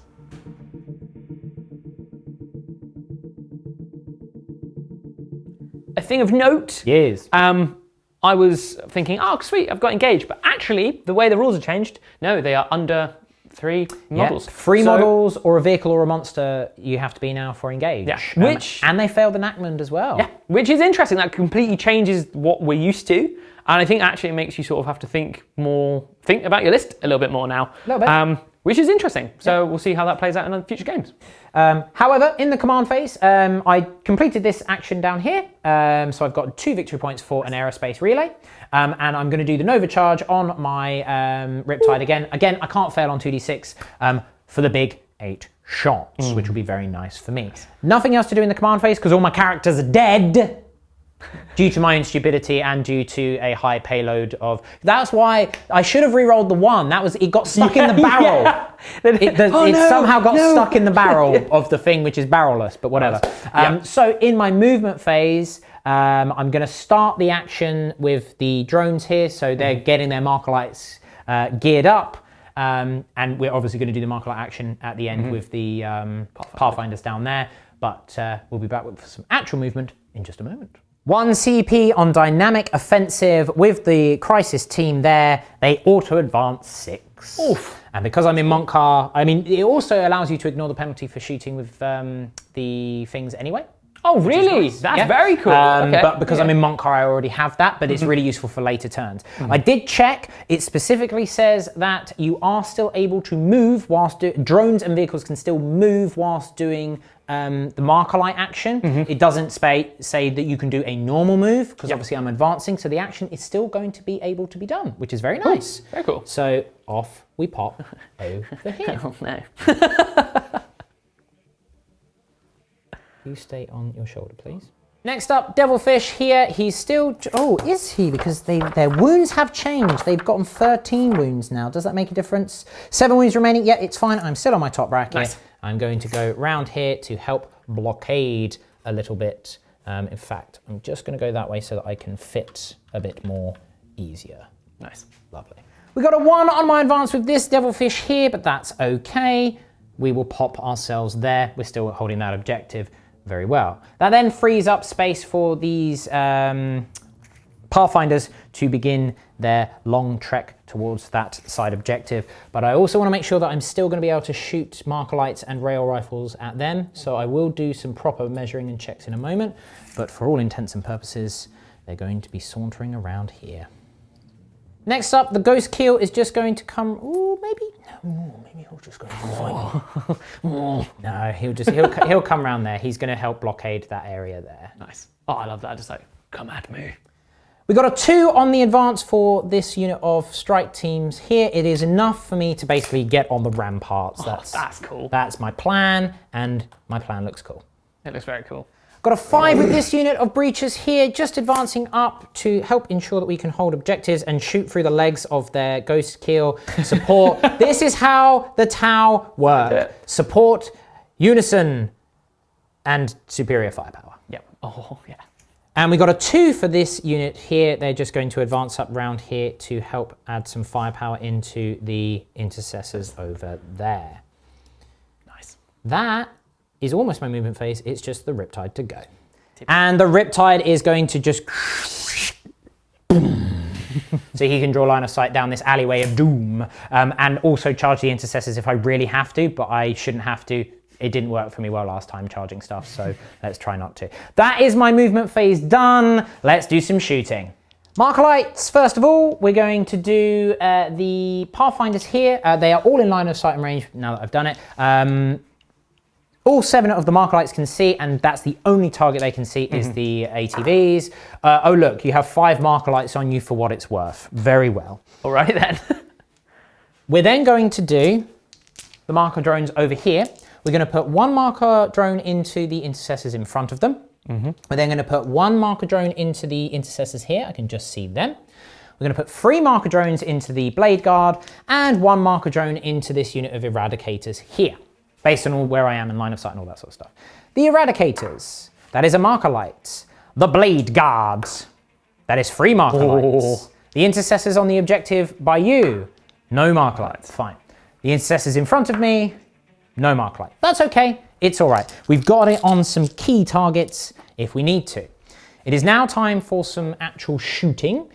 We can go straight back to the Pathfinders because I've got the 2 rail rifles that are in rail. Ooh, I will need to check actually because they are slightly lower range than the, what are they called? Marklights. I literally just used them, that was silly. They are a 30-inch range, but because I'm Bork'an, it's 34. I've got a rail rifle there. Oh yes, yeah, plenty of range, plenty of range. We're going to use a marker light. Boop. Why not? Freeze to hit. They both hit. Strength 8 -4, damage free, mortal wound in addition if I wound. Oh, that's so disappointing. Okay, fine, never mind. Next up, a new stratagem. Well, a redo of an old stratagem, coordinated engagement. So I do this before shooting with a unit. It's going to be the breaches. I pick an enemy unit within 18 inches and visible to 2 Sept units, so the strike team as well. They can only shoot them this turn, but they get +1 AP for their troubles. Very cool, which is very tasty. So what we're going to do is we're going to start with the breaches because they're all within 12 inches, thanks to Bork'an, giving me the close range profile of nasty, gribbly doom.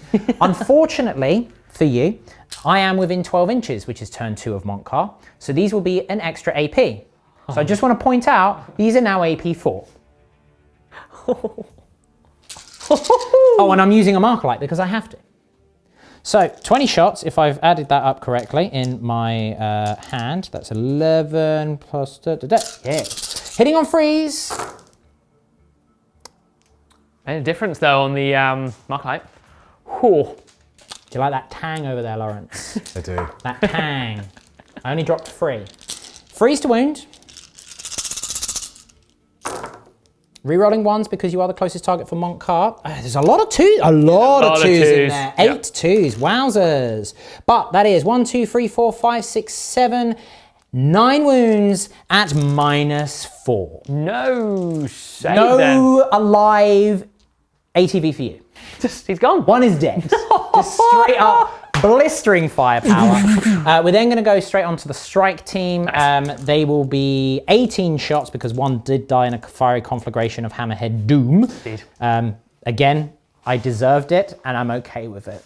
Yeah. The rest of the strike team actually got away pretty unscathed. They did, yeah. They were clearly meant to take the bullets and the explosions for their commanders and they went... He was ran away. No! Yeah. So 18 shots hitting on freeze because I have expended a marker light. Oh, okay, that's fine, that's fine. It's fine, everything is fine. It's a good roll again. Freeze to wound, force to wound because your toughness 5. The reason why they were freeze because they were strength 6. 6, yeah. So force to wound here, rerolling the 1s, ooh, okay. Ooh, okay, 1, 2, 3, 4, only the 5, but they are -3 because of the various buffs that they have. 6 is. Yes. 1 6, 4 more wounds. 4 damage, so 1 dead and 4 wounds from just, It's ghost kill time. Burst cannons will lead the way. They will trace you and light you up, much like you already have been with the marker lights, and then finish you off with the fusion collider. Nice. The burst cannon, 12 shots. Hitting on freeze because of the marker light. Okay, that was terrible, but that's fine. Force to wound because they are strength 5, but rerolling 1s to wound because you are the closest eligible target. Reroll those 1s to wound there. Okay, it's 3 wounds at -1 because of Montcar. 3 wounds at -1, so 4s. Kills 1. It's fusion collider time. You remember how these used to be D3 shots? And you used to have to buy a relic upgrade for it to make it heavy free and strength 9? Yeah. Nah, that's basic now. This is what I really like about the T'au. In every Codex evolution, their prototype stuff becomes the kind of mainline stuff, which is a really cool, fluffy way of doing it. I do, however, miss once, but the marker lights proving their worth. Yeah, really apparent, man. So strength good. 9. But I can reroll that 1 because it's Montcar. It's 2 wounds. It's -5 because of the Montcar. Are you within half range? My range is 28 because of Bork'an, so yes. That is D6 plus 2 because we're Melter now. The first one is 4 damage. The second one, oh no, he's alive with a wound. Why do you do this to me? Next up, the Devilfish, because he is in the ruins itself. There, he can see through the window into the 1 wound ATV. We have the Accelerator Burst Cannon, which is 8 shots, strength 6, -1. Okay, I've used the last of the marker lights on them. It's a good thing I did have 5 on there. I don't get the reroll ones to wound here though because you are not the closest eligible target and it is only AP 1. Made no difference, but it is 3 wounds at -1 there on that 1 wound HEP there, I'm afraid, James. He's dead. He's dead. The gun drones are wasted because I was going to put them all into them. Anyway, very nice. Devilfish numero 2 now into the intercessors by the Riptide. No pluses here, and I'm just a whisker out of monk car range. A whisker? A whisker? Right, well I only hit you 3 times, that's fine. I only wound you the once. It is still -1, however. Loves it! Very good. And now we have the carbines from the gun drones themselves. They still are equipped with 2. They are still counted as being used by the Devilfish themselves. You may wonder where the drones are that were in the Devilfish over here. They die now. They're dead forever. As is my accuracy. Oh no, that's about right actually. Freeze wound here. That is 2 wounds, no minuses on the pulse carbines. They love it. Very nice. We'll come over to the breaches. These breaches, they're all within 18 inches. Again, the Bork'an extra range is really proving very nice here. And again, just a whisker out of Montcar. I'm not going to use breach and clear because I want to try and show off as many other stratagems as possible rather than just the same one over and over and over again. Right, well as it is, I hit a reasonable amount of time. Good roll, all things considered. Pretty, yeah. Yeah, actually, yeah. Above average, very nice. No marker lights here, but you could have seen the difference it made there. That would have been 4 extra hits, which is wild. These are strength 5 -1. Okay, there we, didn't need to use the rerolls there. No, that's 1, 2, 3, 4, 5, 9 at -1, please. 9 at -1, let me fetch some dice. 4, 5, 6, 7, 8, 9. Oh, 9. 9. And they called it a 9. A 9! Oh yeah, they're super dead. Yeah, they're very dead. It's gonna be salty. Are you ready, everyone? Are you ready, kids? I'm spending 2 CP on experimental weaponry. Shall I tell you what that does? Yes, please. I pick 1 Bork'an model, the Riptide. I pick 1 weapon on said Bork'an model, the Iron Accelerator. You wanna know what it does? Yes, please. Turns off your invites. Who are you shooting this? Would you believe it's your blade guard? I do believe that, and would you believe I'm using a strategy? Is it transhuman physiology? It is indeed. Transhuman physiology. Well played, sir. Yeah. So, Iron Accelerator is going to go into them. Remember, it is 8 shots. I'm burning a marker light, of course, but obviously well not within Montcar range. The missiles are going to fire into the intercessors that I can't see. Just try and chip away at them. Let's start with those. We'll get onto the fun stuff in a minute. The missiles.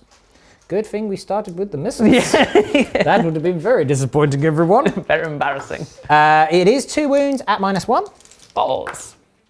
Okay, does a wound. And now 8 shots into the blade guard.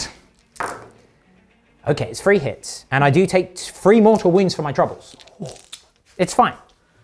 I think. Is it? I mean, it's not. I mean, I think that it's not fine. Is it? Yeah, each time an unmodified wound roll was 1 because I'm overcharging because I wanted to do the 2s to wound, but obviously I knew transhuman was going to come, but it's trying to bait out the CP. So, 4s. I'm afraid that is 3 saves of 6 up to make because you're, well, you, to be fair, actually, no, you do have a 2 up because it's a storm shield, isn't it? Yes. And it's only -3, so it's 1, 2, 3. So 5 ups rather than 4. 5 ups. Still. But each one is flat 4 damage. Oh! Okay. Alrighty then. That's pretty good. That is pretty good. There, James. I'll take that, but 1 is just obliterated. ripped out of existence. Crisis time, and then that is the end of my shooting phase. You will be glad to know. The plasma rifles are going to go into this unit of the Eradicators. They were the Markerlight ones. And then everything else is going to go into the Blade Guard. Blade Guard! We will start with the ones on to your Eradicators. Plasma rifles. Pew pew. I hit you 3 times. My plasma does not overheat because it is safe. As houses, one might say. Yes. Freeze to kill. Very deadly houses. That's 2 dead, because it's strength 8 -4 and flat damage free. Pow! Splat. Everything else into the unit of Bleed Guard. So we have the missile pods, that's what they're called. Okay, that was less than stellar, fine. They're still transhuman, not make a difference for it will make a difference, not there. 2 wounds at -2 and damage 2. So, because of Four the up in shields, 4 up in ones, yeah. Ooh, Okay, one takes a wound. Okay. And we're going to do our cyclic ion blasters. Am I going to overcharge? Without the commander nearby, that's a bit of a tricky ask, but it does make them 2 damage. What's the difference now? Do they take a mortal wound rather than, or do they? Are they The destroyed? unit takes a mortal wound on a 1. Yeah. You know what? I'm gonna overcharge. I don't take any mortal wounds for my troubles, and I do hit you 10 times. It is, of course, forced wound because of transhuman physiology, which did make a bit of a difference there. Yep. It does take out 4 of the wounds, but that is 6 at -2. 4 ups again. 4 ups, but each one is 2 damage. Ooh, James! That's 3 of them scythed down. Oh. That is my shooting phase done. It is the charge phase. We are going to charge with this devilfish here into the blade guard to try and... I know that they're white scars and they can fall back and charge, but it's more about getting it away from my lines before it explodes again. Nope. Nope, not today. That's my turn. So that does indeed conclude the turn 2 for the T'au. We've picked up 2 points over there for stealing an objective because of the primary mission, the Tide of Conviction, as well as bunch of points for no prisoners. Yes. Haven't engaged the 2nd or the 3rd or the 4th of my aerospace relays. I've got time for that, it's okay. And I've not got any other character kills yet. But going into James's turn 3, he does pick up 4 and 8 victory points on the primary because he's holding 2, holding 3, which is nice, but he's not holding more anymore, which is important. There's no morale checks to do because they're leadership like 9 and leadership 8. And I think they've got the banner as well, Neil. Oh, the banner gives you, fine. I think that does stuff, yeah. Yeah, there's some bits I can do. I've still got a lot of Eradicators, which is good. And the Blade Guard, even though there's only a couple of them left, are still pretty potent when they want to be. That they are. So, yeah, we'll see how it goes. Yes.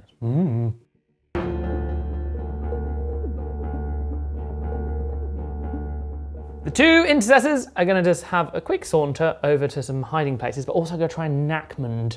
It is a bit of a risk, but it's worth a shot at this stage. Should we roll it at the end so that we can build the tension? Absolutely. And do it properly, I suppose? Yeah. The Eradicators are just going to move normally because I need to try and take out that Devilfish, and I also need to try and take out that Ghost Keel, and the double tap will be very helpful. As you can see from the dice distributed here, the Blade Guard were really up for a bit of an advance at charge. I was hoping it would be some magnificent blaze of glory.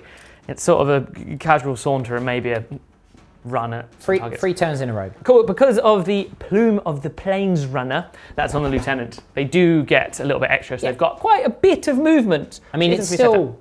They should get close enough, but yeah, let's move them all in. Oh, he's sort of got to go around. Oh, no, it's a wall, you can smash through it. Oh, yeah. You're also a space marine, a wall means nothing to you. Curse your wall. The Intercessors are finally getting out of the thicket of brambles. Stupid vines! They found their dock leaves and like, brother, you are healed. And now they are going to shoot at some T'au. As opposed to brother, I am pinned here. The White Scar Librarian will very swiftly, he got 5 minutes advance. I imagine he sort of glides. Don't know why. But that's what he's doing. He's gone here. Hopefully that'll mean I can get in some range of some psychic powers. Then the Intercessors here are just going to make a very small move, just to sort of park in between the 2 objectives, and also then they can draw a line of sight onto some tasty targets. The Librarian shall once again look to the sky and call down lightning upon the Devilfish. Okay. Is he calling lightning? Or is he smiting first? He's going to call lightning first. Oh, okay. Build up to it. Yeah. And it's also cooler. It's cooler. And also he's like, boop, boop, boop. Hey, lightning. Right, so he's looking for Zeman. Ooh. He gets it. So the D3 mortal wounds. Okay, it's 2. He's down to 5. I believe then I can carry on my little lightning he's not chain. dead. He's not dead. He's not destroyed. Looking for a 4. Oh, it's another mortal wound? And then, does he take another one? No, not quite. But still, 3 mortal wounds? It's pretty spicy. It's a nice little power. It's a bit different. And then his regular smite. Oh! That's a super smite, but also a perils. It is a peril. I mean, it won't kill him. I'm going to do it. Why not? It's Yeah. quite fun. Absolutely, let's do it. Right, what is the damage onto the Devilfish? Oh, you get him! Okay! Does he explode? I don't know, does he? No. Oh, that's disappointing. Oh, man. That's a shame. That'll do, though. Zap, zap. And then the wounds on the Librarian. Yeah. not too bad. And now, the shooting phase. Okay. I'm going to start off with these intercessors at the back into the Fire Warriors. I have opted to stay in Tactical Doctrine because I don't think Assault's worth it at this stage. Sure. But yeah, 15 shots from the squad into the Fire Warriors. Looking for 3s. Oh, okay. Well, hello. Okay then. Sweet. And then looking sting. for wounds. 3s On again. 3s again. Okay, that is less good, but still not bad. 4, 6, 7 wounds, please, at -1. Right, so I'm in light cover, so 4 up saves here. Oh no! That's 6 gunned down, brutal. Good work, lads. The intercessors that are now sort of like power standing between the two objectives are going to shoot their bolt rifles into the crisis suits. Okay. So hitting on 3s because there's no -1s anymore, which is nice. Yes, because that was from the Ethereal. Yes. Not Not bad at all. Again, wow. yeah, not bad. Not They're bad powering at all. up for vengeance. They need it. 5 to win. 5 to win. Nuts. There you go. Yeah, there it is. Only the 2. Only 2 wins. Just at -1. I'll take these on drones because I'll do it on the 2 that are closest to the blade guards. Well, 1 dies. Fine. Sweet. So be it. Alrighty then. Total obliteration. The Eradicators. I'm going to start with the 1-man squad, and he is going to shoot at the Ghost Keel. It is -1 to hit. It is. He's always -1 to hit. So I'll be hitting on 4s, hopefully. It's 1 hit. It's 1 hit. Can't kill him, but fine. To wound is just... It'll be freeze to win because I am toughness 7. Yep. 3. No wounds. Okay. You do have another 6. Yeah, I'm going to leave it. Yeah. Oh yeah, of course. Yeah, what am I thinking? Yeah, but- Crazy times. I was like, James, don't do it. Don't do it, James. You have important charges to make. Yeah. Right. Right, the 6 shots from the other squad. Yes. 4s. Oh, that -1 making a bit of a difference. It really does. Incidentally, if the stealth drones were alive, you wouldn't be able to they're shoot targeting them them because they would be the closest eligible, and you're just over 18. So So I killed them. We'll in see how it comes up today. explosion. 1 wound. 1 wound. It's -5. I don't get a save. How much damage is it? Let's see. It is 4. 4. But fortunately, I get to show off a new piece of war gear, the flare launcher. So against anything that's strength 7 or above, so it doesn't quite interact too well with Bork'an, but it also gives them a bit of redundancy, which is quite nice. I get a 5-up shrug, but it's only against strength 7 attacks. That's why I didn't do it against mortal wounds, because guess what? They don't have a strength. I shoot out the melter from the air with my flare launcher and take 1 wound. I think maybe he's just really easily distracted. Like he's got the melter. He's like, the flares! He just shoots at this guy. Is that your shooting phase done? You might have some bolt pistols. Sure. Or the heavy bolt pistols, but yeah, I'll have a look. It's charge time. Okay. And I feel like I know what this is leading to. So, yeah. you're going to charge me with your blade guard, are you? Gonna have to. Is that a battlesuit unit? That Yes, looks indeed. like? Yes, Well, indeed. unfortunately for you, I'm going to activate a new stratagem, Repulsor Impact Field, for 1 CP. That's -2 to your charge rolls. In addition, I'm going to spend 0 CP on Overwatch because one of them has the Early Warning Override, which allows them to use the Fire Overwatch stratagem if they're on the battlefield. Reduce it by 1. For this round, they don't get free Overwatch for the rest of the game. That'd be crazy. And that one hits on 5s, which is pretty tasty. This could be a bad time for the blade guard. I'll start with him. He's not going to overcharge with the ion. And incidentally, as well, I'm just going to point out, each time this model makes a ranged attack against the closest enemy unit within the range, Montcar applies. Well, Montcar applies. The killing blow. Let's start with 5s to hit. Ion, no hits. Missile pod, no hits. Plasma, no hits. Okay, that's fine. The rest are hitting on 6s, so Ion, 2 hits. I'm not overcharging, so it's freeze to wound. Rerolling the 1s because of Montcar. Okay, it's 1 wound at -3 though. -3. So the 4 up in them. up. Didn't want that. Table. Oh, he loves it. Okay. The missile pod. Oh! Double 6. Freeze to wound. 2 wounds at -3 there, I'm afraid, James. Storm shields. That's 2 damage a pop. 1 is slain on the way in. plasma rifles. Oh no. Let's up our game, shall we, to a 666. I get 1 6. 1 6 though. That's all I need. It's Could have played God. Strength 8. Could have played God. It's a wound. It's -5 just because that sounds fun. 4 up or die because it is flat damage free. Can't even look. Oh no!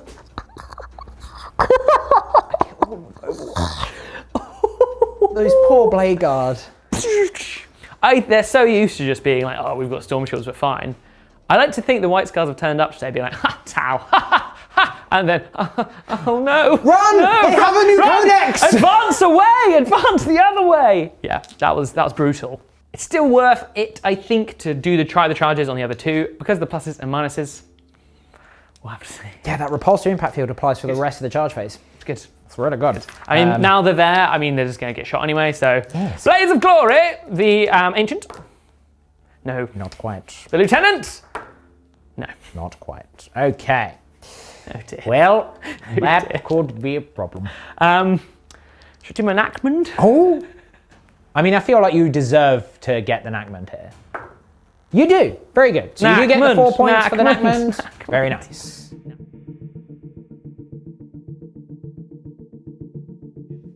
Right, turn 3 for the T'au. Just a bit of housekeeping. I did do a morale check for these Fire Warriors off camera. I lost 1. I failed the morale, obviously. I lost 1, and then I lost another 1 to combat attrition.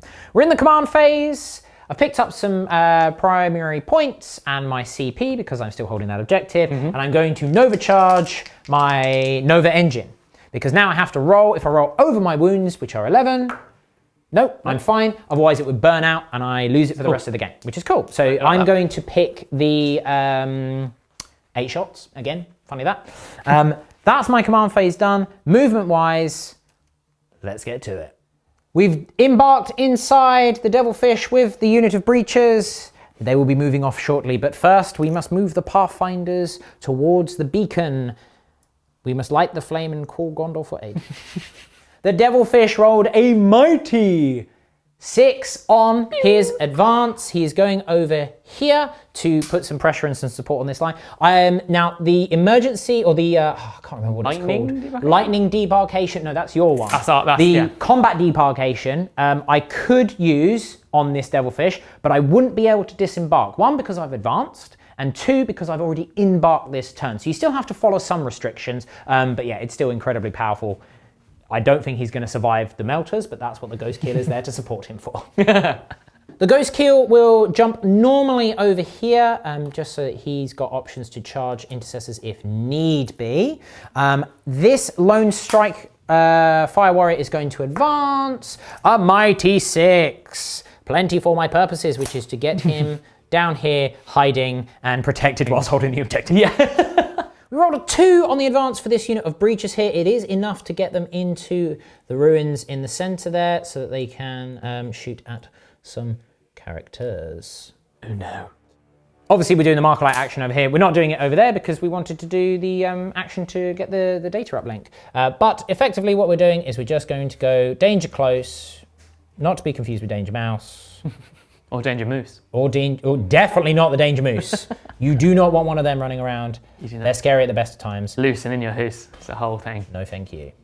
And finally, the Riptide, just going to jump forward normally, still holding the objective, shoulder barging his way through thin air to shoot at multiple targets. That's my movement phase done. It's time for some shooting.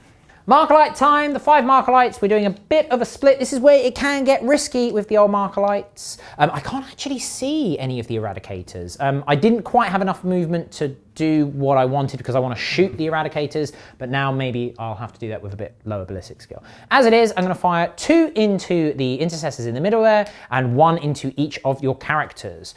On your Librarian, that's a Marker Light. Marker Light. Because he's an eligible target now. He is. Because he's not quite within 3 inches of the Eradicators. On the Ancient, that is a Marker Light. On the Lieutenant, no Marker Light. And on the Intercessors, 2 Marker Lights. Ooh. Very good. Bit of split fire with the old Crisis team. We're firing the Sibs, the Cyclic Iron Blasters for those of you at home, into the Intercessors. We're firing the Plasma Rifles into the Librarian, and we're firing the Missile Pods into the Ancient. Only the Ancient will have the Monkar effect because it is the closest eligible. Let's start with him. And we're burning Markalites, of course. So yes, I mean, Markalites did nothing there, ironically. Yeah. Didn't even need him. Freeze to wound him. Reroll the ones because of Montcar. That is 7 at -3, I'm afraid, on your Primaris Ancient at flat 2 damage a pop. That extra AP from the Montcar is so good. So that it's just 7 on 6s. Excuse me, forgive me everyone at home, I've been knocking the dice tray. There you go, that's a bit better. Yeah, it's 6s. Oh, he dies. Yes. He's a lot of 6s. Well, he's dead. He's very dead. Kasplat. We'll then do the plasma rifles into the librarian. Only the 2 hits. Oh no, 3 hits because he did have a Markalite on. He is Markalite. 2s to wound because it's strength 8. Did you want to do transhuman on anyone here? I actually will use transhuman on the librarian, I think, because he might be able to do something. Sure. Yeah, I'm gonna go for it. Okay. He's dead because it's flat 3 damage. It's -4. So okay, but I mean, at least you tried. We tried. We tried. We tried. The cyclic ion blaster into the intercessors. Yes. I am overcharging here. Here we go. Right. Well, I take 1, 2, 3, 4 mortal wounds for my troubles. I'm pretty sure that's right. Cyclic ion blaster. Each time an unmodified hit roll of 1 is made for an attack with this, the bearer's unit. So you know what? I'm going to kill 4 drones because somehow that works. Okay. I'll do. Obviously, I've used a Markalite, and it is 2s to wound now. Okay, it is 4 wounds at -2. 4 wounds -2, so because no Markar. 5's on the intercessors. Yes. What was that? 4 wounds. 4 wounds at -2, but each one that is failed is a dead Marine. Okay, I kill 3 of the Marines and 4 of my drones. Okay, fine. Nice. Breacher team in the center here, going to fire into the lieutenant. Some of them are in Montcar range, some of them are not, and some of them can't see. So basically, I've got 5 that can see and are in range, and 3 of which are in Montcar range. This is where it does get a little bit annoying because you've got to measure models individually, but so be it. Let's start with the Excuse me. Let's start with the non-Montcar unit. This is onto the lieutenant. Only the 1 hit. It is still strength 6. It is a wound. It's -2. Damage 1. Oh. The storm shield is raised high. We'll then go over to the ones with the Montcar. Won't make any difference for the AP, but will help for reroll 1s to wound. 3 hits. Reroll 1s to wound. It is 3 wounds at -3 for whatever that's worth. It's 2 wounds. 2 wounds. Okay. 4 remaining. Very nice. Devilfish time, firing a little bit of a split. The carbines into the intercessors here and the accelerator burst cannon into this 1 lone eradicator here. Important note on the positioning of Montcar here, because they are closer, I don't get it to either of them. So you've got to be a little bit careful, but it's fine because blistering firepower. Pulse carbines. It's 3 hits. Not bad. Pulse carbines. It's 3 wounds. No AP here though. 3s. Loves it. See, the Montcar AP would have made a difference there. Okay, very well. Cheeky little intercessors. The accelerator burst cannon. 4 hits. Freeze to wound, strength 6. Oh no. Okay, that is interesting. That is interesting indeed. Just a ghost kill. Ghost kill time. Burst cannons into the intercessors here. They are the Montcar. And then the fusion collider is going to go into the 3-man unit. Might be better to go for the 1, but I'm going to hedge my bets and try and kill just more, is my theory. But let's do burst cannons first. You know, it's only 12 shots. It's fine. It's only 12 shots. I am hitting on 4s. I am still on my top bracket. And you get the extra AP because of my I do, and I'm rerolling 1s to wound. Okay, yes. That's about right. It's about right. Freeze to wound here. Oh, it's 5 wounds at -1 there, James. On your intercessors, can I kill them in 1 fell swoop? Balls. Nope. I do kill 1. You do kill 1 though. That's fine. That's fine. I can take 2 shabby. Fusion collider. Freeze. Force to hit. Whiff. Oof. Whiffy Whiffington. It's Riptide time. Bit of split fire. We've got the smart missile systems going into the intercessors on that objective. They are far more important than the eradicators. I realize the eradicators can do a ton of damage, but also victory points. So let's do that. The ion accelerator is going to overcharge into the lieutenant. I'm just out of Montcar range, but that's fine because I want to hold the objective. Let's start with the smart missile systems. They are Marker-lit, so that does translate to 2 extra hits. That's made a difference there. Freeze to wound. Ooh. It's 4 wounds at -1. Hold intercessors. I get one. You do get one. I do get one. So you can Splat. still hold that objective, that's fine. Overcharging, the Nova charged, Ion. Does he get the invuln ignoring thing this time, or just regular? I'm not spending the 2 CP Okay, on that. cool. Because I only need 1 to go through because it's flat 4 damage. Yes, of course. So I do take a mortal wound for myself, but I do get 4 hits. Would you be so kind as to mark my wounds down, please? Can indeed. Okay. Oh, okay, it's only 2 wounds there. Because I rolled a double 1 and I'm not in Montcar range. Right. You need to pass both of these. Oh, Oh, he's dead. He is splatted, it is flat 4 damage. He's gone. Dead. It is now charge time. We're going to do the Ghost Kill into the Lone Intercessor. He might have a chance of popping him. He does have damage 2 on his fists. Indeed. 6 will make it in, so here we go. The Crisis team is going to charge the Lone Intercessor. Please no. Danger close. A 7 might do that? I don't think so. We'll check it We'll and have a come look. back. We did make it in. Yep. In we go. did. And also, how cool does that look? So good. That's very cool. Shoulder barging his way in. Just like, pow. 3 attacks, Ghost Kill, Intercessor. Weapon skill 5. Oh, it's 2 hits. It's strength 7. It's +1. It's 2 wounds. It's -1. Montcar does not apply to melee attacks. But there is damage 2. Boom! Just splat. Splatted, kicked across the battlefield. The objective is mine, sir. The Crisis team have piled in. We have 2 of them in, one of which is the Shazri, so 7 attacks here. Oh, I hit you 3 times. Combat T'au. Combat out. Wounding on freeze.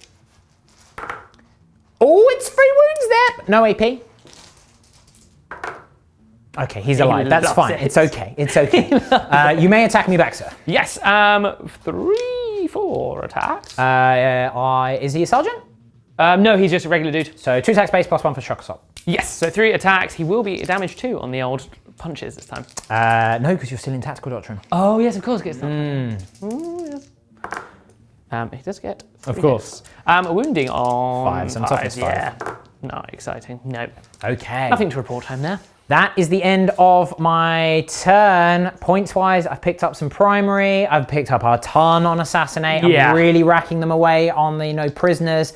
Got an action underway there, setting ourselves up for further actions over there and there. You do have a morale check to do for that lone guy, Indeed. because he has lost 4 of his friends this turn. He is He's but a just single looking around dude. like, what? Oh. That's big. He's gone.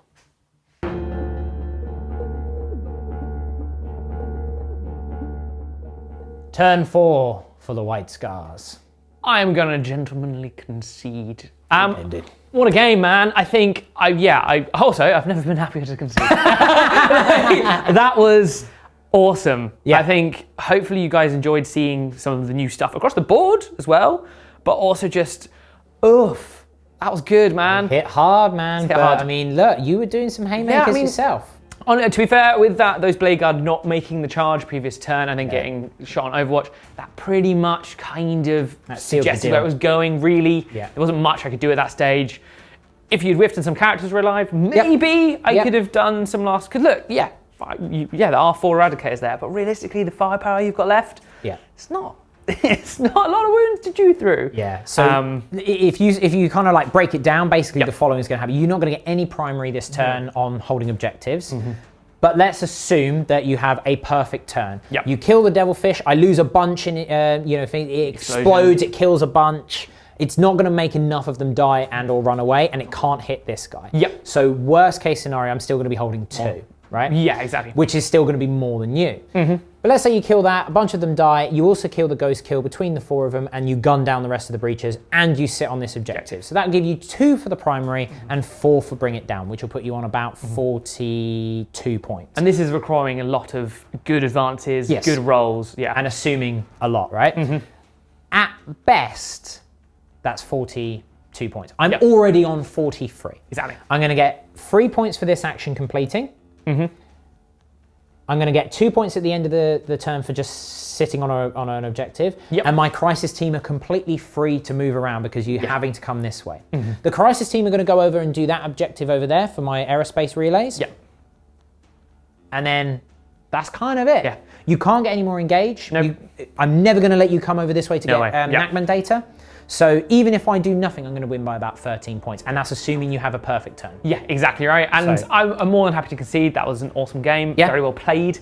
It's really exciting to see you pilot the new T'au. Yeah. That was awesome, Yeah, man. new T'au, really fun. Really Crisis fun. suits, MVPs. The mixing of weapons right? is just so good. I don't think you want to go for, I'm going to run 3 of the same weapon because you They get suddenly, really expensive as well, don't they? Yeah. your weapon cost increases. So all of a sudden you go, those are 55 points a model. Yeah. Oof. Yeah. That is aggressive. You suddenly go, oh, but the plasmas was really good, Chef. I'll run 3 of them. Oh, now you're talking 65, 70 points a model. I like the utility. I like that mix of weapons. And it's also what crisis suits should do. I also love the encouragement to play really aggressive with them. It really changes as well what you're expecting from the T'au. You can't just be like, oh, cool, I've got some blade guard countercharge. It's like, no, but they want to come at you. Yeah, as I'm coming at possible. you because I want to use my monk car. Yeah. I'm okay with being in combat because I've got drones to soak up wounds. Plus, Exactly right. if you get the buff train rolling with Ethereals, you can put shield generators on them for quite cheap. And then you go, oh yeah, but you're in combat. And you go, Battlesuit. Yeah, can. right. And Don't this care. is based on the fact that hammerhead exploded and killed most of your characters. Yeah, I know, right? You know, so but this is what I mean. I think the list and the armies feel a lot more dynamic, Yeah, which is 100%. desperately what T'au needed. Are there some issues? Yes, of course there's issues. Are they too killy that they break the game? Time will tell. I have a few concerns, which we discuss in the top 5 changes in units and article video, so make sure you check them out if you haven't done so already. But yeah, good game, man. really good game. It was a back and forth. You know, you were putting pressure on, I was putting pressure on. It still That was felt really- hilarious with the hammerhead. It's great. I mean, it still felt really fun to play against, though. It didn't feel bad, if Sure. you know what I mean. It felt like, you know, if I'm coming at you with Eradicators, I'm going to kill what I want to shoot. I mean, that's too. the thing. The Eradicators were generally going, Yeah. this is a kill. Exactly, This right? is a kill. So it was just really fun to see the T'au feel good, Yeah. right? The Blade Guard I am a bit disappointed about. I would have loved to have seen them do the charge, but again, I wanted to show off the cool stuff that I've got for you guys. But I mean, if you'd have gotten a big unit in, but then at the same time, I went, I've got this ignore invuln strat. You go, shrug it, armor save, mate. Don't need an invuln, I'm all right. Yeah. Just shield it. Right. So it would have been cool to see them get in, but then at the same time, you would have killed some drones, and I'm shooting you in combat. That would have been cool to see, but hey, we are where we are. Yeah. I Great really game. like the T'au now. I'm definitely going to experiment with some more lists. You are very much looking forward to running man, Mr. Farsight. Oh, yeah. I mean, there's so many already looking at what's available now. The kind of ideas you can have totally different lists as well. It's hopefully should be really dynamic every time they come out. So, yeah, I'm excited to see, what we come up with. Yeah. Are you excited at home? T'au players or non-T'au players? Are you getting the cogs worrying about how you are going to defeat these young upstarts of the galaxy? Or are you embracing the greater good because they have hammerheads? Tell us in the comments below. Keep the conversation going. Make sure you like, subscribe, and send us some hobby love if you haven't that done good so stuff. already. I've been Chef. He has been the Bard. Yeah. The Bard, I think Bard. is what we're going for. Let's do it. Spider has been our trusty servo skull and or nightmare fuel if you watched the beginning of the video. You have been bosses. We'll see you next time. Bye-bye.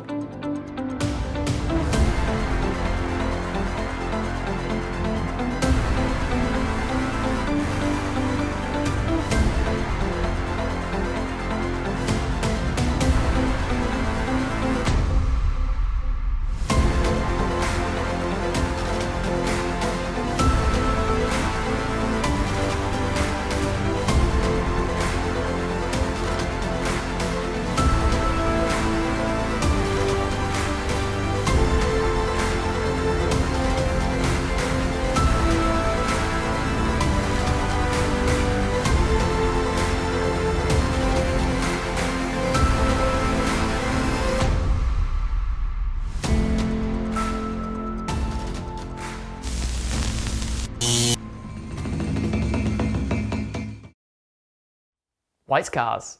Oh, it's an exciting battle. Let me try that again. I keep rotating, which is really annoying me. We calm down. Yeah, sorry. Am I visibly moving on the thing? This one seems so like... it's going... So much goodness! I'm gonna try one of the other ones. Okay, it's just white scars. Ooh, it's an exciting battle report today. So excited. I'm really excited about, very excited. You said excited 6 times. You didn't put anything on the lieutenant? No. I have a riptide. Oh, this is true. They have a riptide. Yes! Yes! He's hungry for hands! Oh, the rail. I'm gonna fire the entire hammerhead into the ATVs. It's 2s to wound.